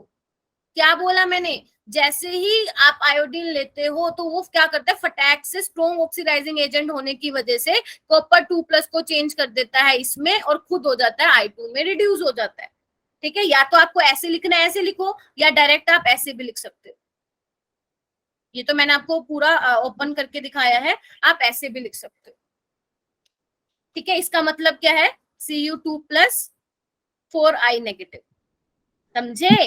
तो मैम ध्यान रखना CuF2 भी बनता है, CuBr2 भी बनता है, CuCl2 भी बनता है, जबकि CuI2 का नहीं है, क्योंकि प्रॉपर्टी ही ऐसी है। आयोडीन की प्रॉपर्टी ही ऐसी है, स्ट्रॉन्ग ऑक्सीडाइजिंग एजेंट होने की वजह से I2 में कन्वर्ट हो जाता है, और ये बहुत बार आया हुआ है, फिर बता रही हूँ। मैम हाँ बच्चे बोलो। मैम CuI2 क्यों बनता है, एक और बार बता दीजिए। क्या बेटा? CuI2 क्यों नहीं बनता? देखो ध्यान से सुनना, क्वेश्चन देखो मनोज। आपको ये बोला है कि copper 2 halides are known but except iodide. मतलब इसका मतलब ये है कि CuF2 भी एग्जिस्ट करता है, CuBr2 भी एग्जिस्ट करता है, CuCl2 भी करता है, लेकिन CuI2 नहीं करता। क्यों नहीं करता? पहले तो ये बताओ, क्वेश्चन समझ में आया जो मैं बोल रही हूँ? Yes ma'am. ठीक है चलो, CuI2 में ऐसा क्या होता है बच्चे? क्योंकि ऐसा ये देखा गया कि जो आपका आयोडीन है, बोल लू मैं एक बार, जो आपका I नेगेटिव है वो क्या? स्ट्रॉन्ग ऑक्सीडाइजिंग एजेंट है मनोज। और स्ट्रॉन्ग ऑक्सीडाइजिंग एजेंट का मतलब क्या है? जो दूसरों को ऑक्सीडाइज करेगा और खुद को क्या करेगा मनोज? रिड्यूस करेगा। अब देखो ना यहाँ पे बेटा, यहाँ पे ऑक्सीडेशन स्टेट चेक करो। यहाँ पे आयोडीन की क्या है? -1 है, कॉपर की 2+ है। यहाँ पे आओ, I2 की 0 है और कॉपर 2+ की कितनी है? देखो ना, +1 है। यस देखो मैम। एक बार, 2x - 2 +1 है, तो देखो ना कॉपर ने रिड्यूस हो गया, आयोडीन ऑक्सीडाइज हो गया।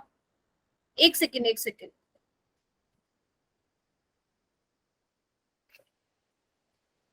एक सेकेंड एक सेकेंड एक सेकेंड।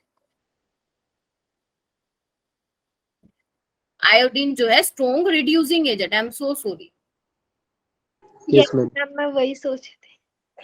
Yes ma'am. देखो ऐसे ना अगर लगे ना तो ऑक्सीडेशन स्टेट निकाल के देख लिया करो। जैसे अभी मैंने निकाल के देखा तो मुझे ये पता चला, अरे ये तो ऑक्सीडाइज हो रहा है। तो ध्यान रखना स्ट्रॉन्ग रिड्यूसिंग एजेंट है क्योंकि ना। खुद ऐसे हमने उसमें भी देखा था ना, अगर आपको याद हो, मैं अभी आपको बायोमोलिक्यूल करवा रही हूँ तो मैंने कहा था ना HI स्ट्रॉन्ग रिड्यूसिंग एजेंट है, याद आ रहा है? Yes ma'am. है ना। अगर आपने स्कूल में भी किया हो तो ध्यान रखना, जो आई नेगेटिव है स्ट्रॉन्ग रिड्यूसिंग एजेंट है, स्ट्रॉन्ग ऑक्सीडाइजिंग एजेंट नहीं है, ध्यान रखना, ठीक है, क्योंकि वो -1 से 0 खुद को तो ऑक्सीडाइज कर रहा है लेकिन कॉपर 2+ को रिड्यूस कर रहा है, सॉरी, ठीक है, तो ये आप ध्यान रखेंगे। मैम अब आओ आगे, हाँ बोलो। मैम फिर ये Cu2I2 में कन्वर्ट होगा ना कि Cui में? हाँ हाँ हाँ हाँ, आप ऐसे भी कर सकते हो बच्चे, Cu2I2 को Cui भी लिख सकते हो, तो ये चीज ध्यान रखना, कंफ्यूज नहीं होना, Cu2I2 नहीं बनाएगा, Cu2I2 बनाएगा, ठीक है। Many copper +1 compounds are unstable in aqueous solution, ये तो वैसे हमने अभी देख लिया है। वैसे ना इसका रीजन क्या है, लिख सकते हो कि जो कॉपर है बच्चे डिस्प्रपोर्शनेशन रिएक्शन दिखाता है, कॉपर शो डिस्प्रपोर्शनेशन रिएक्शन। क्या होता है अभी हमने देख लिया, वैसे कॉपर +1 स्टेबल होता है तो वो किस में चेंज हो जाता है बच्चे, कॉपर 2+ में भी और कॉपर में भी चेंज हो जाता है। तो ध्यान रखना, जो आपकी कॉपर वाली रिएक्शन है वो कैसी रिएक्शंस होती हैं, डिस्प्रपोर्शनेशन रिएक्शन होती है, वो एक साथ ऑक्सीडेशन भी कर रहा है और एक साथ वो रिडक्शन भी कर रहा है। फिर से मैं बोल रही हूँ Cu2+ is more stable then Cu+, वो यहाँ पे भी प्रूफ हो गया। एक आप रिडक्शन पोटेंशियल की वैल्यू पे बेसिस पे एक्सप्लेन कर सकते हो, दूसरा आप ये बोल सकते हो due to negative hydration enthalpy. इतना क्लियर हुआ सबको, जल्दी बताओ। Yes ma'am. 91%। चलो यस मैम। चलो अभी ना हम थोड़ा सा सीखेंगे, ये देखो, हाँ यहाँ पे देखो, अभी एक राधिका पूछ रही थी मैम ये कैसे करेंगे, देखो बच्चा इधर देखो, यहाँ पे देखो, अगर आपको दिख पा रहा है स्कैंडियम का 21 होता है ना, यहाँ पे गलत लिखा हुआ है 3d1 4s2, तो मैंने कहा था 4s वाले तो सारे निकालते हैं इलेक्ट्रॉन, क्योंकि आउटर मोस्ट इलेक्ट्रॉन है, देखो सब में +2 तो है ही, दिख पा रहा है सबको, +2 है। स्कैंडियम में क्या होगा, ये एक अनपेयर्ड है, निकाल देगा, तो यानी कि +2 तो दिखा ही रहा था, अब ये भी निकाल दिया तो क्या दिखा रहा है, +3। देखो स्कैंडियम में सिर्फ +3 है, ठीक है। ऐसी अगर मैं बच्चे जिंक की बात करूं, इधर देखो जिंक में क्या है, ये देखो सिर्फ 2 ही इलेक्ट्रॉन निकाल पाएगा ये, क्यों, क्योंकि 3D क्या है, सारी फुल्ली फिल्ड है, यहाँ से देखो, तो यहाँ पे यानी कि जिंक क्या दिखाएगा, सिर्फ +2 दिखाएगा, तो आपको ध्यान रखना है स्कैंडियम +3 दिखाता है और जिंक +2 दिखाता है, जबकि मैग्नीज क्या है, इधर देखो बच्चा 1 2 3 4 1 2 3 4 5 और एक क्या है 4s2, तो ये वाला तो निकलेगा प्लस ये 5 भी निकलेंगे, तो कितनी दिखाएगा, देखो ना इधर देखो, +7 +2 +3 +4 +5 +6 +7, तो आपको पता होना चाहिए 3D में सबसे ज्यादा ऑक्सीडेशन स्टेट कौन दिखाता है, मैग्नीज दिखाता है। अब यहीं से ही हाँ हाँ बोलो। मैम मैग्नीज +5 में स्टेबल नहीं होगा क्या, हाफ फिल्ड होके? बच्चे मैं यहाँ पे स्टेबिलिटी की बात नहीं कर रही हूँ बेटा, स्टेबल होगा, Mn2+ इज मोर स्टेबल, क्योंकि 3d5 होता है, मैं यहाँ पे ये दिखा रही हूँ कि ये वाली ऑक्सीडेशन स्टेट भी दिखा सकता है। आप दोनों को मिक्सअप मत करो सारे बच्चे, मैं ये नहीं बोल रही कि स्टेबल कौन होगा, स्टेबल तो Mn2+ ही होगा, ये आपको जो ये येलो से दिखा रखा है वो यही दिखा रहा है कि सबसे ज्यादा स्टेबल Mn2+ होगा या Mn+7 होगा, क्योंकि अभी मैंने फिर बोला कि D10 वाली, फिर बोल रही हूँ मैं, इसको अपने दिमाग में बिठाओ इस चीज को, सबसे ज्यादा D10 वाला स्टेबल, फिर D5 वाला, फिर D0 वाला, समझे इस चीज को, इसको लिख लो कहीं पे स्टार मार्क करके बेटा, ठीक है। मैं ये नहीं कह रही Mn2+ स्टेबल होगा, उसके बाद देखो ये देखो, मैं अगर इसको इरेज करूं ताकि आपको मैं अच्छे से दिखा पाऊं, आपको यहाँ पे दिख रहा होगा, देखो एक तो +7 को हाईलाइट किया हुआ है, एक +2 को हाईलाइट किया हुआ है, बाकी किसी को भी हाईलाइट नहीं किया हुआ, वो ये दिखाना चाह रहे हैं कि शो तो +2 भी करेगा, +3 भी करेगा, 4 5 6 7 भी करेगा, बट ज्यादा स्टेबल कौन होगा, +2 वाला, जिसमें D5 होगा और D7 होगा। स्कैंडियम, अरे साक्षी बच्चे मैंने क्या कहा, स्कैंडियम +2 क्या होता है, D1 होता है ना, तो D1 is not stable, D3 stable है, क्यों, क्योंकि D0 है बेटा, समझ रहे हो चीजों को, बताओ। D1 होता है वो हाईली अनस्टेबल होता है मैम, हाँ इसलिए हाईली अनस्टेबल होता है, इसलिए वो क्या कहते हैं, चलता बन भाई, मैं स्कैंडियम +3 में रह के खुश हूँ। ऐसे ही तो टाइटेनियम भी तो यही कहता है बेटा, टाइटेनियम में भी क्या है, D1 है ना, तो वो भी कहता है भैया तू चलता बन, मैं तो टाइटेनियम 4+ में रह के खुश हूँ, इसलिए जो मैक्सिमम ऑक्सीडेशन टाइटेनियम की +4 होती है। ये सारी मैक्सिमम ऑक्सीडेशन स्टेट दिखा रहे हैं आपको कि इतनी शो कर सकता है। हाँ जी मैम आपने बोला था कि हाईएस्ट ऑक्सीडेशन स्टेट +8 भी दिखाता है मैग्नीज के अलावा, वो कौन दिखाते हैं? ओस्मियम बेटा, ओस्मियम। था वो तो दूसरे ग्रुप का है। हाँ D block okay ma'am. D block वो उसका है ना, वो उसका है, यहाँ पे लिख देती हूँ मैं। म्यूट कर लो बेटा एक बार खुद को, वॉइस इको हो रही है बच्चे, मेरे को डिस्टरबेंस हो रही है। आयरन रूट गया ओसम, यहाँ आता है ना वो, तो ये वाला जो है वो +8 दिखाता है ओस्मियम, ठीक है। उसके बाद मैग्नीज दिखाता है। चलो ये देखो यहाँ पे फिर लिख दी ये वाली मैंने बात कि stability order of D configuration. I think अब तो क्लियर हो गया होगा भाई, ये वाली बात मैं बहुत बार बता चुकी हूँ। हाँ बोलो, हो गया। हाँ बोलो, कोई कुछ कह रहे है क्या? No ma'am. मैम बस ये पूछना था, अगर जैसे 3D10 आ रहा है हाँ और बेटा। 4D, यहाँ पे आपने D0 लिखा है या D10 है? कहाँ पे बच्चे, यहाँ पे कहाँ पे? या stable order of the configuration? पहले D10, फिर D5, फिर D0 और फिर कोई और अदर कॉन्फ़िगरेशन। ये वाला ना याद रहेगा, मतलब सॉरी, ये वाला तुम्हारे काम आएगा क्वेश्चन को सॉल्व करने का। बच्चे कितना टाइम लगेगा? 11:30 बजे तक क्लास है, तुमने देखा नहीं था क्या उस पे? ये पूरा खत्म कराना है, जिसको जाना है वो जा सकता है, मुझे कोई प्रॉब्लम नहीं है। मैं अपना काम पूरा करवाऊंगी बेटा, ठीक है। Okay ma'am. देखो स्टैंडर्ड इलेक्ट्रोड पोटेंशियल को मैं बाद में डिस्कस करती हूँ, उससे पहले ना हमें कुछ और छोटी छोटी चीजें फटाफट डिस्कस करनी है। जल्दी आओ उस पे, बिल्कुल बिल्कुल इजी है, ठीक है। यहाँ पे आओ। सबसे पहले अभी हम डिस्कस करते हैं, क्योंकि मैंने ऑक्सीडेशन स्टेट आपको करा दिया है, तो हम मैग्नेटिक मूवमेंट भी डिस्कस कर लेंगे। ये मैं से आपको ऑलरेडी कोऑर्डिनेशन में करा चुकी हूँ। यस आपको क्या करना है, कुछ नहीं करना। इलेक्ट्रॉन पे डिपेंड करते हैं हाँ, मैग्नेटिक जितने ज्यादा नंबर ऑफ अनपेयर्ड इलेक्ट्रॉन, सबसे इजी टॉपिक और सबसे इंपॉर्टेंट टॉपिक। हाँ, जिसको जाना है वो जा सकता है। Number of unpaired electron is directly proportional to magnetic movement. तो जितना ज्यादा बच्चे आपका मैग्नेटिक मूवमेंट होगा, समझ जाना, उसमें उतने ही ज्यादा क्या होंगे बच्चे, अनपेयर्ड इलेक्ट्रॉन होंगे। तो अगर मैं डी ब्लॉक एलिमेंट्स की बात करूं, देखो कोऑर्डिनेशन में तो अलग था। कोऑर्डिनेशन में हम लिगेंड, बेसिकली कोऑर्डिनेशन कंपाउंड की बात करते थे ना, तो उसमें आप CFT से निकाल सकते हो, है ना, क्योंकि VBT ने इतना अच्छा एक्सप्लेनेशन नहीं दिया था। लेकिन यहाँ पे क्या होता है बच्चे, डी ब्लॉक में क्या होता है, आपको सिर्फ ये देंगे, फ्री आयन मिलेगा। तो आपको कुछ नहीं करना, आपको उसकी इलेक्ट्रॉनिक कॉन्फ़िगरेशन निकालनी है और देखना है कि कितने अनपेयर्ड इलेक्ट्रॉन है।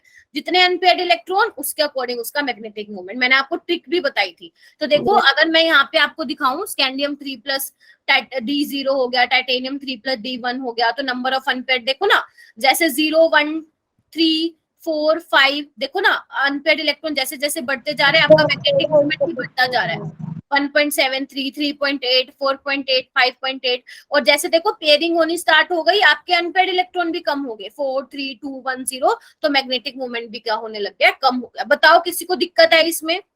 No ma'am. सारे, लेकिन इसके लिए क्या जरूरी है बच्चे, इलेक्ट्रॉनिक कॉन्फ़िगरेशन आनी चाहिए। मैम। हाँ बोलो बेटा। मैम अगर ऑप्शंस में हमें पॉइंट में आंसर ना दिया हो, फॉर एग्जांपल 4.8 है, तो उसे नियरली इक्वल 5 करेंगे ना? हाँ हाँ हाँ हाँ, वैसे दिया जाएगा 100 में से 99%, क्योंकि 100% तो श्योरिटी नहीं होती है। इस बार टेस्ट जो हमारा हुआ था उसमें एक ऐसा क्वेश्चन था, तो पॉइंट में नहीं गिवन था। टेस्ट स्कूल में? नहीं मैम, जो अवंती वाला टेस्ट हुआ था पिछले संडे। अच्छा 5 के आसपास था, मुझे याद नहीं है। अगर था तो फिर आप उसके अकॉर्डिंग करोगे, बट अगर पॉइंट में था तो फिर आप यही करेंगे, 4.8, 5.8 ऐसा करके, जो मैंने आपको क्लास में ट्रिक बताई थी, ठीक है। Okay ma'am. चलो जी आगे चलो, ये वाला कर लोगे क्वेश्चन। देखो calculate the spin only magnetic, spin only का मतलब यही पूछा रखा है आपसे, म्यू पूछ रखा है आपसे। आपसे क्या पूछ रखा है, spin only magnetic movement of M2+, उसका Z है 27। तो पहले तो ये बताओ 27 किसका एटॉमिक नंबर होता है? कोबाल्ट। तो मैं लिख दूं 3D7 4s2। Yes ma'am. Cobalt 2+ क्या होगा बच्चे, 3D7 होगा। 7। कितने होंगे अनपेयर्ड इलेक्ट्रॉन, 1, 2, 3, 4, 5, 6, 7 3 होंगे, तो M3 होगा, यानी कि 3.8 आएगा, 3.8। ठीक है। वैसे आप इससे भी निकाल सकते थे, बट ट्रिक हमें पता है, तो क्यों हमें फालतू का टाइम वेस्ट करना। तो 3.8 बोर मैग्नेट हो। तो ऐसे बहुत सारे क्वेश्चंस आते हैं। अच्छा उसके में तो एक्वस बोल रखा है। कोई बात नहीं, एक्वस में ना ना ना ना ना, जब आपको बोल दिया ना स्पिन ओनली, तो भैया स्पिन ओनली तो मतलब यही पूछ रखा है आपसे। ठीक है। मैम इसमें वो स्पिन ओनली की जगह और क्या बोल सकता है? मैग्नेटिक मूवमेंट भी आ सकता है, लेकिन बच्चे यहाँ पे ना हम मोस्टली आ सकता है। हाँ हाँ बोलो बेटा। Ma'am magnetic moment spin only और कुछ भी दे सकते हैं मैम वो कंफ्यूज करने के लिए? नहीं नहीं नहीं नहीं, कंफ्यूज करने के लिए स्पिन ओनली देते हैं हमेशा। जब आप पिछले प्रीवियस ईयर के क्वेश्चन पेपर को उठाओगे तो स्पिन ओनली पूछा हुआ है, स्पिन ओनली मैग्नेटिक मूवमेंट बता दो, ये बता दो, वो बता दो, ऐसा ऐसा। इतना कंफ्यूज नहीं करते हैं, है ना। बस उनको ये देखना चाहते हैं कि बच्चों को इलेक्ट्रॉनिक कॉन्फ़िगरेशन आती है, अनपेयर्ड इलेक्ट्रॉन निकालने आते हैं, पैरामैग्नेटिक बिहेवियर बताने आता है, डायमैग्नेटिक बिहेवियर बताना आता है, ये बताने आता है कि किसमें ज्यादा अनपेयर्ड इलेक्ट्रॉन है। तो कैसे भी क्वेश्चन को घुमा फिरा के पूछ सकते हैं, बस अपना कंसेप्ट अपना सही रखना। ठीक है, चलूं आगे बेटा। Yes ma'am. चलो अभी आओ कलर्ड आयंस पे, ये बहुत इंपॉर्टेंट है। यहाँ पे ना मैंने आपको कलर दिखा रखे हैं, तो जो मैं कलर बोलूंगी ना आपको बस वो ध्यान रखने हैं। वैसे तो कलर का मैंने आपको आई थिंक उसमें बताया था ना, CFT में, याद है क्या सबको? हाँ सॉरी, CFT कोऑर्डिनेशन में CFT में बताया था। मैंने कहा था, जैसे मैंने ना ये 2 लेवल दिखाए थे आपको, T2G और EG, है ना। और मैंने कहा था अगर यहाँ पे आपका अनपेयर्ड इलेक्ट्रॉन है तो वही एक्साइट होके जाएगा और वो वापस ग्राउंड स्टेट में आएगा तो कलर दिखाएगा। तो यानी कि यहाँ पे देखो बच्चे, कलर कब आएगा? जब DD ट्रांजिशन होगा। DD का मतलब D ऑर्बिटल से D में जाएगा, है ना। तो जब DD ट्रांजिशन होगा तभी कलर आएगा। और ये क्यों आएगा? जब आपके पास अनपेयर्ड इलेक्ट्रॉन होगा। समझे इस बात को मेरी, क्या बोल रही हूँ मैं? तो यानी कि अगर मैं यहाँ पे ये लिखूं, बच्चे ध्यान से देखना मैं क्या लिख रहा हूँ, फिर आपको ये और कुछ भी समझाना है। अगर मैं यहाँ पे लिखूं copper +1, Ag +1, Au +1, zinc 2+, cadmium 2+ और मरकरी 2+, क्या मैं बोल सकती हूँ ये सारे के सारे कलरलेस होंगे? बोलो। क्योंकि ये अनपेयर्ड इलेक्ट्रॉन नहीं बचेगी। क्योंकि क्या है, ये सारे कंप्लीटली फिल्ड d ऑर्बिटल हैं, कंप्लीटली फिल्ड d ऑर्बिटल। अब नहीं है तो फिर कहां से दिखाएंगे? तो आप ऐसे भी लिख सकते हो, यहाँ पे DD ट्रांजिशन नहीं होगी, यहाँ पे DD ट्रांजिशन नहीं होगी। लेकिन एक ट्विस्ट है, एक ट्विस्ट क्या है? और ध्यान रखना, कलर तभी आएगा जब उसके पास लिगेंड लगा होगा। समझ रहे हो मेरी बात, है ना। क्योंकि लिगेंड लगा होने की वजह से तो स्प्लिटिंग होती है, स्प्लिटिंग होगी तभी तो ऊपर जाएगा, और नीचे आएगा तो कलर शो करेगा विजिबल रीजन में। लेकिन यहाँ पे एक ट्विस्ट है। मतलब शो नहीं करेगा ना कलर? क्या बच्चा? मैम अगर वो अकेले होगा तो कोई कलर शो नहीं करेगा ना? नहीं नहीं नहीं नहीं नहीं नहीं नहीं नहीं होगा, नहीं होगा। जैसे ना इन्होंने देखो टाइटेनियम का पर्पल कलर दिखा रखा है, तो आप ये मत सोचना सिर्फ टाइटेनियम है, समझ रहे हो। उसके साथ कुछ ना कुछ लगा हुआ है। कलर आएगा ही किस वजह से? कलर आता ही एक्साइटेशन की वजह से है। जब तक ट्रांजिशन नहीं होगी कलर ही नहीं आएगा। ओके मैम एक बार ये D2G और DG वाला कॉन्सेप्ट दोबारा बता दीजिए। निशा, बच्चे चलो ठीक है। देखो CFT में मैंने, अगर आपको याद हो तो मैंने ऑक्टाहेड्रल कॉम्प्लेक्स में स्प्लिटिंग बताई थी। Yes ma'am. EG और T2G में, सपोज अगर मैं यहाँ पे T2G में एक इलेक्ट्रॉन, D1 है कॉन्फ़िगरेशन किसी की भी, तो मैं एक इलेक्ट्रॉन कर रही हूँ, तो जैसे ही मान लो ये एनर्जी एब्जॉर्ब करेगा, इसको एनर्जी मिलेगी, एनर्जी मिलेगा तो उड़ेगा, है ना। हमें एनर्जी मिलती है तो उड़ते हैं ना हम, है ना। तो मतलब जाएगा एक्साइटेड स्टेट में। और आपको पता है एक्साइटेड स्टेट में लाइफ टाइम कम होता है, अनस्टेबल होता है, तो ये वापस आएगा। और जैसे ही वापस आएगा रेडिएशन को एमिट करेगा विजिबल रीजन में, जिसकी वजह से आपको कलर दिखता है ना। तो मैंने आपको बताया था एब्जॉर्ब कौन सा करेगा, कंप्लीमेंट्री कलर क्या होगा, अगर आपको याद हो तो कोऑर्डिनेशन में मैंने डीपली एक्सप्लेन किया। हाँ मैम इसमें मैम T2G स्पेसिफिक है मैम, T2G कहते हैं इसे। क्या बच्चा? मैम ये जब हमने मैम T2G और EG में डिवाइड किया है मैम, इसे T2G स्पेसिफिक कहते हैं या फिर कुछ हाँ, और इसका भी? नाम है T2G, नाम है T2G का मतलब होता है बच्चे ट्रिपली डीजेनरेट। 3 ऑर्बिटल ऐसे हैं जिनकी एनर्जी सेम है। EG क्या होता है? डबली डीजेनरेट, मतलब 2 ऐसे ऑर्बिटल है जिनकी एनर्जी सेम है। ये हाँ, इनको डिनोट किया गया है ऐसा। ठीक है बच्चे, आगे चलूं क्या? Yes ma'am. यहाँ पे देखो, यहाँ पे एक अलग से लिख लो, VO2+, CrO2-, CrO4 और MnO4-। अब ये देखो, ये येलो कलर का होता है, ध्यान से सुनना, ये डीप येलो कलर होता है, और ये होता है बच्चे तुम्हारा पर्पल कलर का। अभी ना यहाँ पे भूल के मत बोल देना कि मैम यहाँ पे DD ट्रांजिशन हो रही है। क्या बोला मैंने, समझ आया? देखो इसको मैं इरेज कर दूं क्या? Yes ma'am. चलो देखो, अभी ना ये जो कलर आया है वो डी ट्रांजिशन की वजह से नहीं आया। क्यों नहीं आया, चलो इसकी इलेक्ट्रॉनिक कॉन्फ़िगरेशन निकाल के देखते हैं। इसकी निकालो पहले ऑक्सीडेशन स्टेट वेनेडियम की।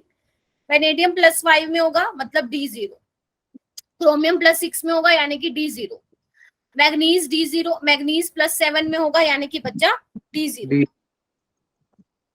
ठीक है, यानी कि अब यहाँ पे D0 आ गया तो यहाँ पे तो फिर कलर आना ही नहीं चाहिए था, क्योंकि यहाँ पे अनपेयर्ड इलेक्ट्रॉन नहीं है। तो यहाँ पे क्या लोचा हो रहा है, यहाँ पे लोचा कुछ नहीं हो रहा है, यहाँ पे कलर आता है बच्चे LMCT की वजह से। LMCT क्या है लिख लो, तुम्हारे लिए नया है ये लेकिन इंपॉर्टेंट है। लिगेंड टू मेटल, आपको ज्यादा नहीं करना है, इसमें ज्यादा डीपली नहीं जाना है, ठीक है, सिर्फ आपको ये पता होना चाहिए कलर कैसा है। Ligand to metal charge transfer मतलब कैसे हुआ, देखो इधर एक बार, चार्ज क्लाउड नहीं बेटा, देखो इधर, यहाँ पे क्या है, वेनेडियम है +6 है, +5 है, डी ऑर्बिटल इसके पास वैकेंट है, ऑक्सीजन क्या है, नेगेटिव चार्ज है, समझ रहे हो, लिगेंड है। अब लिगेंड क्या करेगा, अपने इलेक्ट्रॉन वैकेंट डी ऑर्बिटल में डालेगा, जिसकी वजह से कलर आएगा। तो इसलिए बोला किस वजह से कलर आया है, ligand to metal charge transfer आया है।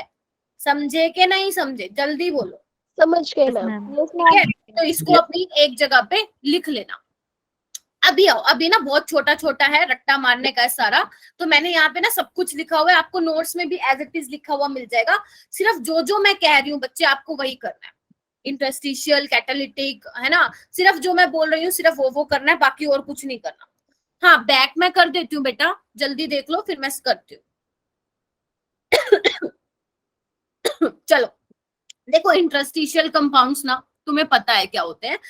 अगर मैं मान लो किसी का लैटिस, कोई भी ट्रांजिशन मेटल है उसका लैटिस कंसीडर कर दो। लैटिस का मतलब क्या है, देखो ना आपस में एटम कंबाइंस है, तो आपको पता है ये वॉइड्स होते हैं। अगर किसी ने वो पढ़ा है सॉलिड स्टेट तो आपने देखा होगा इनको वॉइड्स बोलते हैं। नहीं पढ़ा तो अभी देख लो, ये खाली जगह को क्या बोलते हैं, वॉइड्स बोलते हैं। तो इन खाली जगह में क्या होता है बच्चे, छोटे छोटे स्मॉल साइज के एटम जाके बैठ जाते हैं, जैसे हाइड्रोजन हो गया, कार्बन हो गया। वो इस पे हम ज्यादा टाइम वेस्ट नहीं करेंगे, 5 मिनट में खत्म करेंगे। हाइड्रोजन हो गया, कार्बन हो गया, बोरोन, नाइट्रोजन, छोटे छोटे बैठ जाते हैं आके। इसी को ही क्या बोला जाता है, इंटरस्टिशियल कंपाउंड्स बोला जाता है ना। इसी को क्या बोला जाता है, जब जो है छोटे छोटे जो एटम है, जो छोटे छोटे साइज के एटम है, वो स्पेस ऑक्यूपाई कर लेते हैं आपके लैटिस में। ठीक है, फिर से विशाखा बच्चे वो आपके ग्रुप डिस्क्रिप्शन में ही है, स्टडी लिंक के क्या बोलते हैं उसको, किसमें से है, स्टडी मटेरियल के नाम से, आप वहां पे जाके चेक कर सकते हैं। मैं इस क्लास के बाद अपलोड कर दूंगी नोट्स, जो आज मैंने पढ़ाया है ना बेटा वो मैं अपलोड कर दूं। ठीक है, अच्छा तो जिसकी वजह से हुआ क्या, अब देखो इंटरस्टिशियल कंपाउंड्स तो बन गए, इसकी वजह से हुआ क्या, पहले तो आप ये ध्यान रखना, हार्ड एंड रिजिड हो गए हैं ये। जो पहले होते थे, जो आपका पहले लैटिस होता था उसके कंपैरिजन में, और ये और भी ज्यादा हार्ड हो गया, रिजिड हो गया। और आपको पता है अगर हार्ड या रिजिड हो जाएगा तो उसका मेल्टिंग पॉइंट भी बढ़ जाएगा। और ध्यान रखना ये केमिकली इनर्ट होते हैं, ये रिएक्टिव नहीं होते हैं, वो सबसे इंपॉर्टेंट है, ये रिएक्टिव नहीं होते हैं और अपनी मेटेलिक कंडक्टिविटी को रिटेन रखते हैं। ऐसा नहीं है कि पहले कोई और मतलब कुछ और एम्पियर का करंट इसमें पास हो रहा था, अब कोई इंटरस्टिशियल कंपाउंड की ऐड होने की वजह से, स्मॉल साइज एटम बीच में ऐड करने से इसकी कनेक्टिविटी चेंज हो जाएगी, नहीं, जैसे पहले थी वैसे ही रहेगी। ठीक है, और आप एक ये भी ध्यान रख सकते हो बच्चे, ये नॉन स्टोकियोमेट्रिक मटेरियल होते हैं। मतलब अगर मान लो मैं टाइटेनियम लेती हूँ, टाइटेनियम का ट्रांजिशन मेटल लेती हूँ और हाइड्रोजन लेती हूँ, तो दोनों जो होते हैं सेम रेशियो में नहीं होते हैं, दोनों का रेशियो बिगड़ा हुआ होता है, बेसिकली नॉन स्टोकियोमेट्रिक होते हैं, बहुत इंपॉर्टेंट है। तो मैं एक बार फिर एक्सप्लेन करूं फटाफट। सबसे पहले तो क्या होगा बच्चे, ट्रांजिशन मेटल का अगर मैं लैटिस कंसीडर करूं तो उसमें वॉइड्स में क्या करते हैं, स्मॉल साइज के एटम जाके बैठ जाते हैं, उन्हीं को इंटरस्टिशियल कंपाउंड बोलते हैं। इससे होगा क्या, ये हार्ड हो जाते हैं, रिजिड हो जाते हैं, जिसकी वजह से इनका मेल्टिंग बॉइलिंग पॉइंट बढ़ जाता है, केमिकली इनर्ट होता है, मेटेलिक कंडक्टिविटी को रिटेन करते हैं, और ये बच्चे नॉन स्टोकियोमेट्रिक मटेरियल होते हैं। लर्न हो जाएगा, जल्दी बताओ, लर्न कर लोगे ये सारी चीजें? यस मैम, क्या लिखा है टाइटेनियम के बाद? हाँ हाँ हाँ, बोलो बोलो। अरे मेरे को ये समझ नहीं आता, जब मैं बोल दूं तुम तब क्यों बोलते हो कि समझ में आ गया, पहले नहीं बोलते। हाँ बोलो बेटा, क्या बोल रहे हो तुम? मैम ये एग्जाम्पल में टाइटेनियम के बाद आपने क्या लिखा है? Hydrogen titanium hydrogen 1.7, vanadium hydrogen 0.56। Basically मैं आपको ये बताना चाह रही हूँ राधिका कि इनकी रेशियो इक्वल नहीं है, और आपको ये लर्न नहीं करना है, कोई बच्चा इनको लर्न नहीं करेगा। ये तो मैंने आपको दिखाने के लिए एग्जांपल दिखाया। सिर्फ आप ये ध्यान रखेंगे कि जो आपके इंटरस्टिशियल कंपाउंड्स होते हैं बच्चे, वो नॉन स्टोकियोमेट्रिक होते हैं। ठीक है जी, आगे चलूं? चलो, ओके। कैटालिटिक प्रॉपर्टी देखो, ये बहुत इजी है। जो आपके ट्रांजिशन मेटल्स होते हैं वो कैटलिस्ट की तरह बिहेव करते हैं। Many of the transition elements जो हैं वो बिहेव करते हैं और उनके कंपाउंड्स यूज किए जाते हैं कैटलिस्ट की तरह। अगर आपको याद हो तो मैंने आई थिंक बताया भी था आपको, या पता नहीं बताया था कि नहीं, जो वेनेडियम होता है वो एज अ V2O5 यूज किया जाता है, मतलब है तो वेनेडियम, इसका कंपाउंड यूज किया जाता है V2O5। किसके लिए किया जाता है? H2SO4 की मैन्युफैक्चरिंग के लिए यूज किया जाता है बाय कॉन्टैक्ट प्रोसेस। ये आपका कहाँ है? पी ब्लॉक में है। अगर किसी ने पी ब्लॉक थोड़ा सा पढ़ा है कहीं पे भी तो वहां पे उसको मिला होगा। निकल किस में यूज होता है बच्चे? हाइड्रोजनेशन में यूज होता है। आयरन किस में यूज होता है? हेबर प्रोसेस में आयरन जो है कैटलिस्ट की तरह बिहेव करता है। लेकिन अब बात ये आती है कि ट्रांजिशन मेटल बिहेव क्यों कर रहे हैं बच्चे कैटलिस्ट के लिए। तो ये इन दो पॉइंट को अपने दिमाग में बिठा लो कि सबसे पहला तो रीजन क्या है? वेरिएबल ऑक्सीडेशन स्टेट शो करता है। दूसरा क्या है? जो आपके ट्रांजिशन मेटल अगर आप इनका पाउडर्ड फॉर्म ले लोगे तो ज्यादा surface area, large surface area होगा। अगर ज्यादा सरफेस एरिया होगा तो ज्यादा मेटल के साथ कंबाइन हो पाएगा। अगर हो पाएगा तो क्या होगा? देखो ना, अगर मान लो ट्रांजिशन मेटल है वो कैटलिस्ट की तरह बिहेव कर रहा है। अगर मान लो सपोज मैं कैटलिस्ट हूँ, अगर मुझे किसी के साथ कोई रिएक्शन में मुझे जाना है, बेसिकली तुम्हें पता है ना कैटलिस्ट क्या करता है? एक्टिवेशन एनर्जी को कम करता है ना। तो ये कैसा होता है?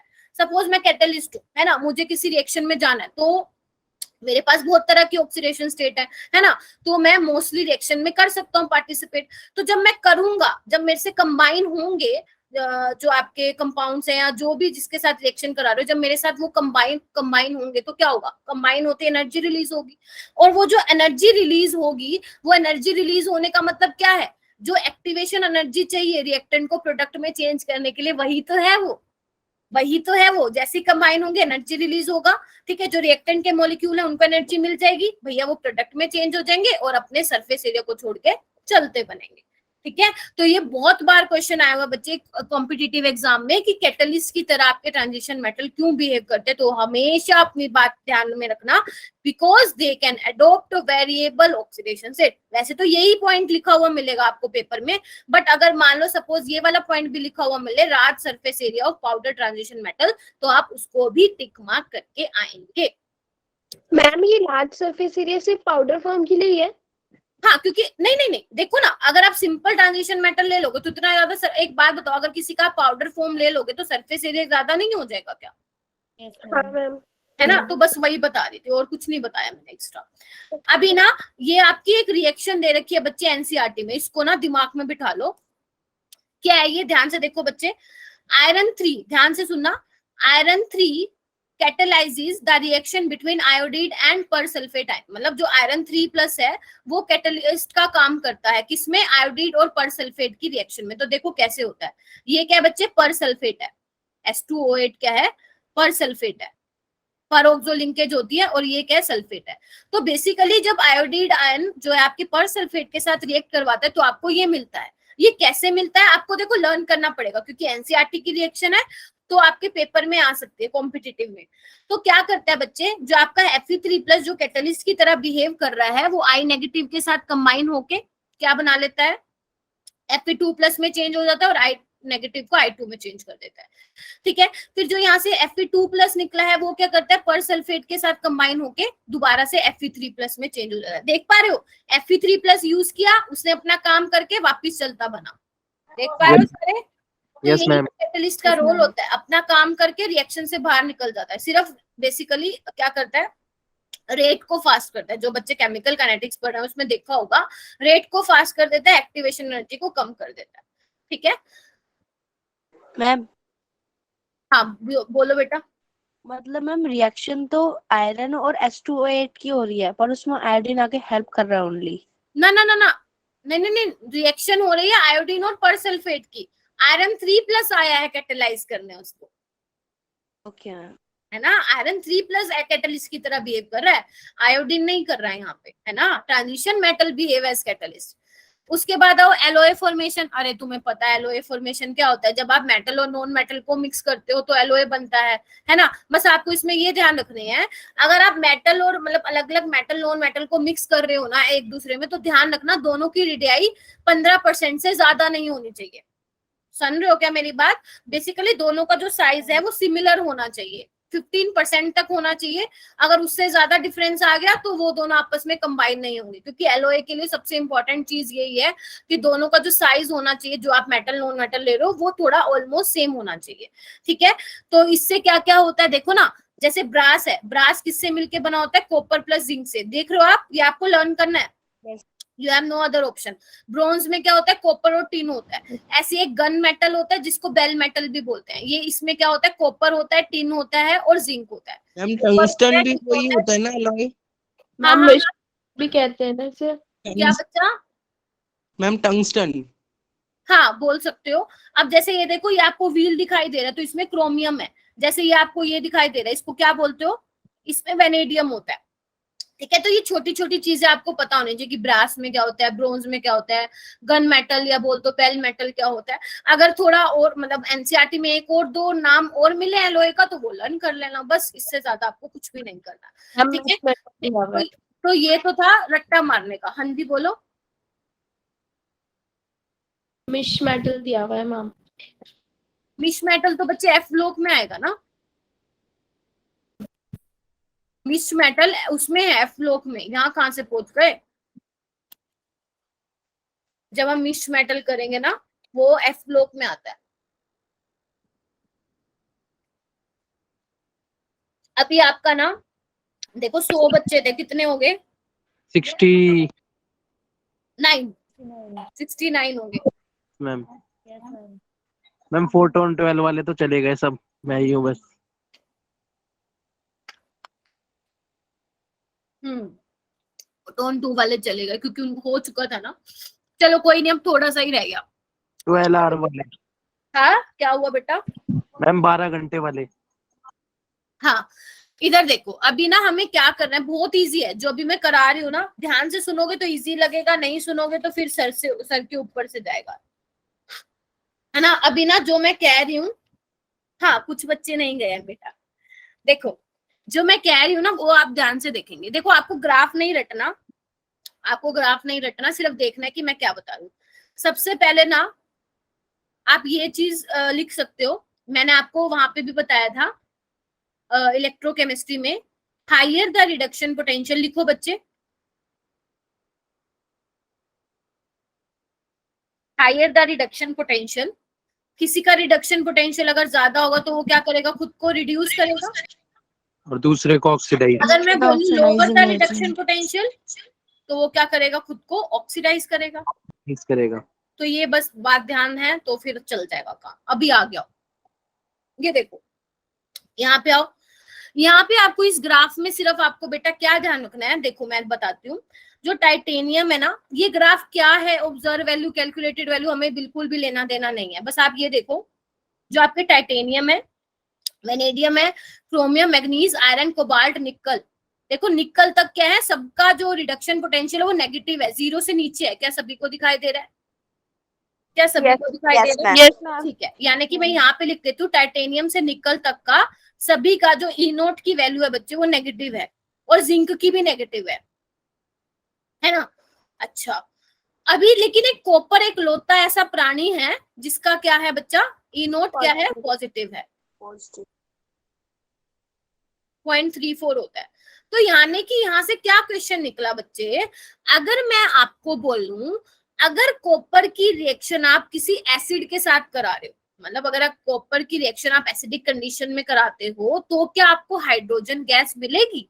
तो आंसर इज नो। ये मैंने आपको इलेक्ट्रोकेमिस्ट्री में बताया था। देखो एक बार मैं फिर रिवाइज करवा देती हूँ।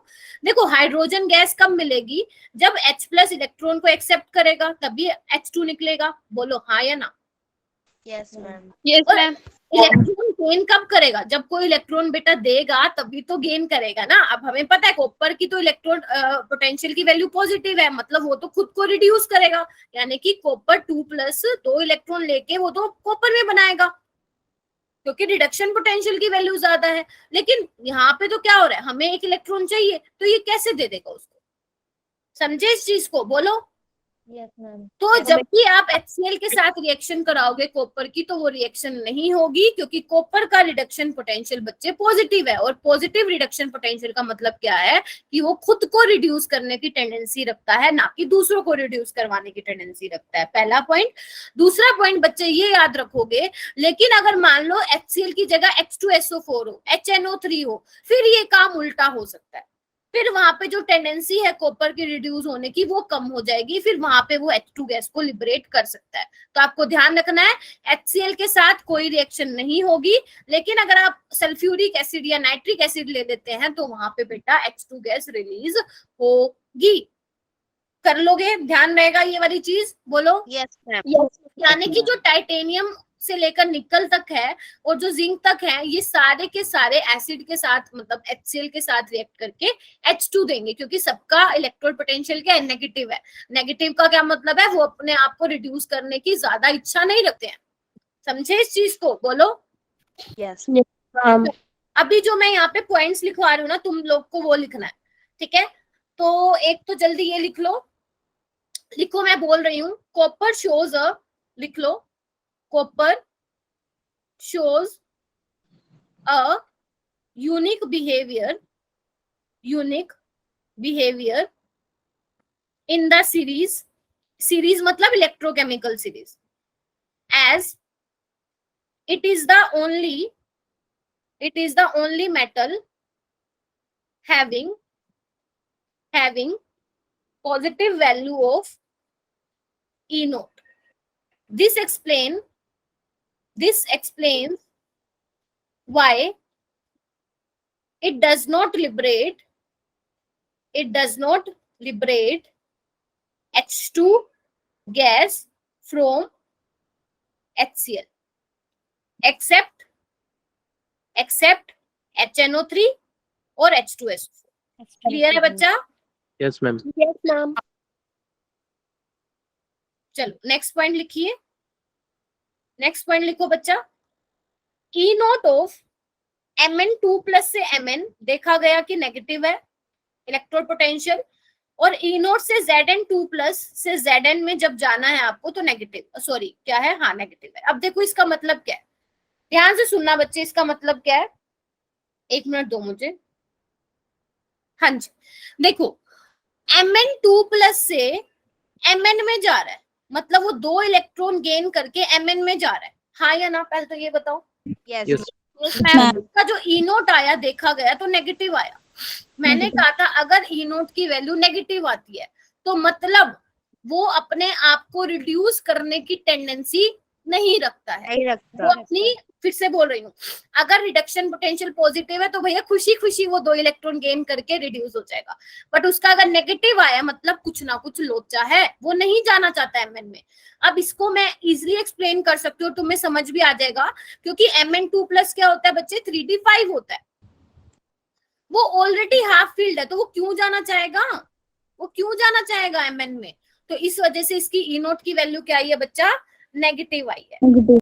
ऐसी जिंक में क्या होगा?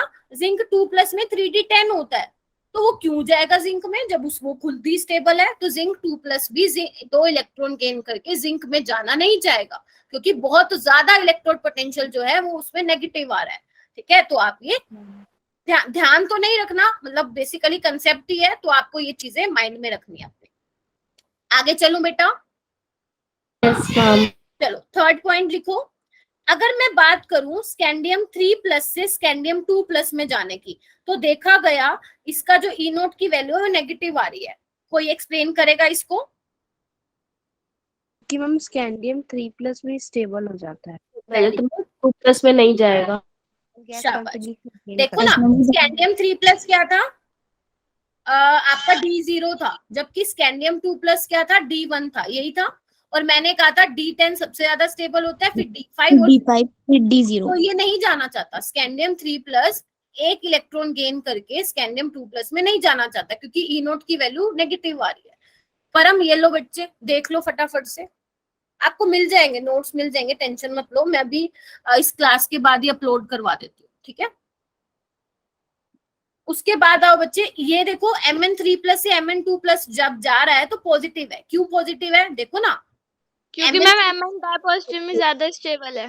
2+ में Mn2+ क्या है बच्चे, D5 है, और ये आपको पता है ज्यादा स्टेबल है। अब ज्यादा स्टेबल है तो भागे भागे जाएगा एक इलेक्ट्रॉन गेन करके, यानी कि Mn3+ जब एक इलेक्ट्रॉन गेन करके Mn2+ में कन्वर्ट होगा तो उसकी ई नोट की वैल्यू क्या है, पॉजिटिव है। यानी कि ये वाला जो प्रोसेस है Mn3+ से Mn2+ में जाने का, वो प्रोसेस कैसा है बच्चे, फेवरेबल है। ये एक और पॉइंट लिखो, ई नोट Fe3+ से Fe2+ में जब आप जाते हो तो वो नेगेटिव आ रहा है। क्यों नेगेटिव आ रहा है, क्योंकि Fe3+ में ऑलरेडी वो किस में है बच्चे, D5 में है, जबकि Fe2+ में बच्चा किस में है, D6 में है। ठीक है, D6 में है, तो इसमें स्टेबल है। तो यानी कि जब वो Fe3+ से एक इलेक्ट्रॉन गेन करके Fe2+ में जाना चाहता है तो उसका ई नोट की वैल्यू क्या आ रही है बेटा, नेगेटिव। ठीक है, और पॉइंट लिखो, कितने पॉइंट हो गए, 5 हो गए, 6 लिखो। लिखो ई नोट वैल्यूज फॉर M3+ से M2+ इंडिकेट, लिखो indicate that 10 minute Mn3+ and cobalt3+ ion are the strong oxidizing agent in, लिखो इन चीजों को, ये एनसीईआरटी में है, in aqueous solution whereas titanium-2+, chromium-2+ are strong, इसको मैं एक्सप्लेन करती हूँ, strong reducing agents। क्या बोल दिया मैंने, देखो मैंने बोला बच्चे जो Mn3+ और Cobalt3+ है ना, वो स्ट्रॉन्ग ऑक्सीडाइजिंग एजेंट है। ऑक्सीडाइजिंग एजेंट का मतलब क्या है, जो दूसरों को ऑक्सीडाइज करेंगे और खुद को रिड्यूस। और तुम्हें पता है Mn3+ खुद को रिड्यूस करके जाना चाहता है Mn2+ में, बोलो, क्योंकि एक्वा सॉल्यूशन में आप ई नोट की वैल्यू से जज करेंगे, समझ रहे हो। और Cobalt3+ से भैया एक इलेक्ट्रॉन लेके वो Cobalt2+ में भी जाना चाहता है, क्योंकि जो इसकी ई नोट की वैल्यू आती है बच्चे, वो क्या आती है, पॉजिटिव आती है। ये देखा गया इलेक्ट्रोकेमिकल सीरीज से। ठीक है, यहाँ पे आओ, Titanium-2+ और Chromium-2+ स्ट्रॉन्ग रिड्यूसिंग एजेंट है, क्योंकि आपको पता है Titanium-2+ क्या होता है बच्चे, D2 होता है, बोलो ना। रिड्यूसिंग एजेंट का मतलब क्या है, जो दूसरों को रिड्यूस करेगा और खुद को ऑक्सीडाइज। तो ये Titanium-3+ में जाएगा D1 में, और उससे भी ज्यादा Titanium-4+ में भी ये जा सकता है, क्योंकि उसमें ज्यादा स्टेबल है, तो इसलिए बोला स्ट्रॉन्ग रिड्यूसिंग एजेंट। अब Chromium-2+ को क्यों बोला बच्चे, Chromium+2 होता है बच्चे D4 और Chromium+3 होता है D3। अभी ना ये इंपॉर्टेंट है, कैसे आपको ध्यान रखना है बच्चे, अगर आपको याद हो तो मैंने CFT में आपको बताया था T2G EG। तो T2G और EG में देखो, T2G में Chromium-3+ T3 है, D3 है, एग्जैक्टली हाफ फिल्ड है। समझ रहे हो, जब मैं स्प्लिटिंग करवा रही हूँ तो T2G हाफ फिल्ड है, तो ये Chromium-3+ में जाना चाहेगा, क्योंकि Chromium-2+ से ज्यादा Chromium-3+ ज्यादा स्टेबल है, अगर मैं अपना CFT का कोडिंग देखूंगी। ठीक है जी, तो ये चीजें आपको थोड़ा सा माइंड में रखनी है, बाकी हो जाएगा, आपसे ज्यादा मुश्किल नहीं लगेगा। मतलब मैम ये अपने आप को ऑक्सीडाइज करवाना चाहते हैं, इसलिए हाँ, ऐसे आप एक ये भी ध्यान रख सकते हो बच्चे, जो Vanadium-2+ है, Vanadium-2+ की इलेक्ट्रॉनिक कॉन्फ़िगरेशन कोई मुझे बताएगा, स्कैंडियम तेरी विदाई, यानी कि 3d3 4s2, तो ये 3d3 रह जाएगा। तो ये भी जो होता है वो ज्यादा स्टेबल होता है वेनेडियम से, रीजन वही है क्योंकि T2G जो होता है एग्जैक्टली हाफ फिल्ड होता है। ठीक है, ये आपको ना छोटा सा लिख के दे दिया एनसीईआरटी में और खत्म कहानी, बट हमें छोटे से को भी पढ़ना पड़ेगा, क्योंकि एग्जामिनर कहीं से भी क्वेश्चन उठा के दे सकता है। ठीक है बच्चे, बोलो। Yes ma'am. अच्छा, अभी मेरी बात ध्यान से सुनो। हाथ बहुत सारा पढ़ लिया और नहीं करवा रही बेटा,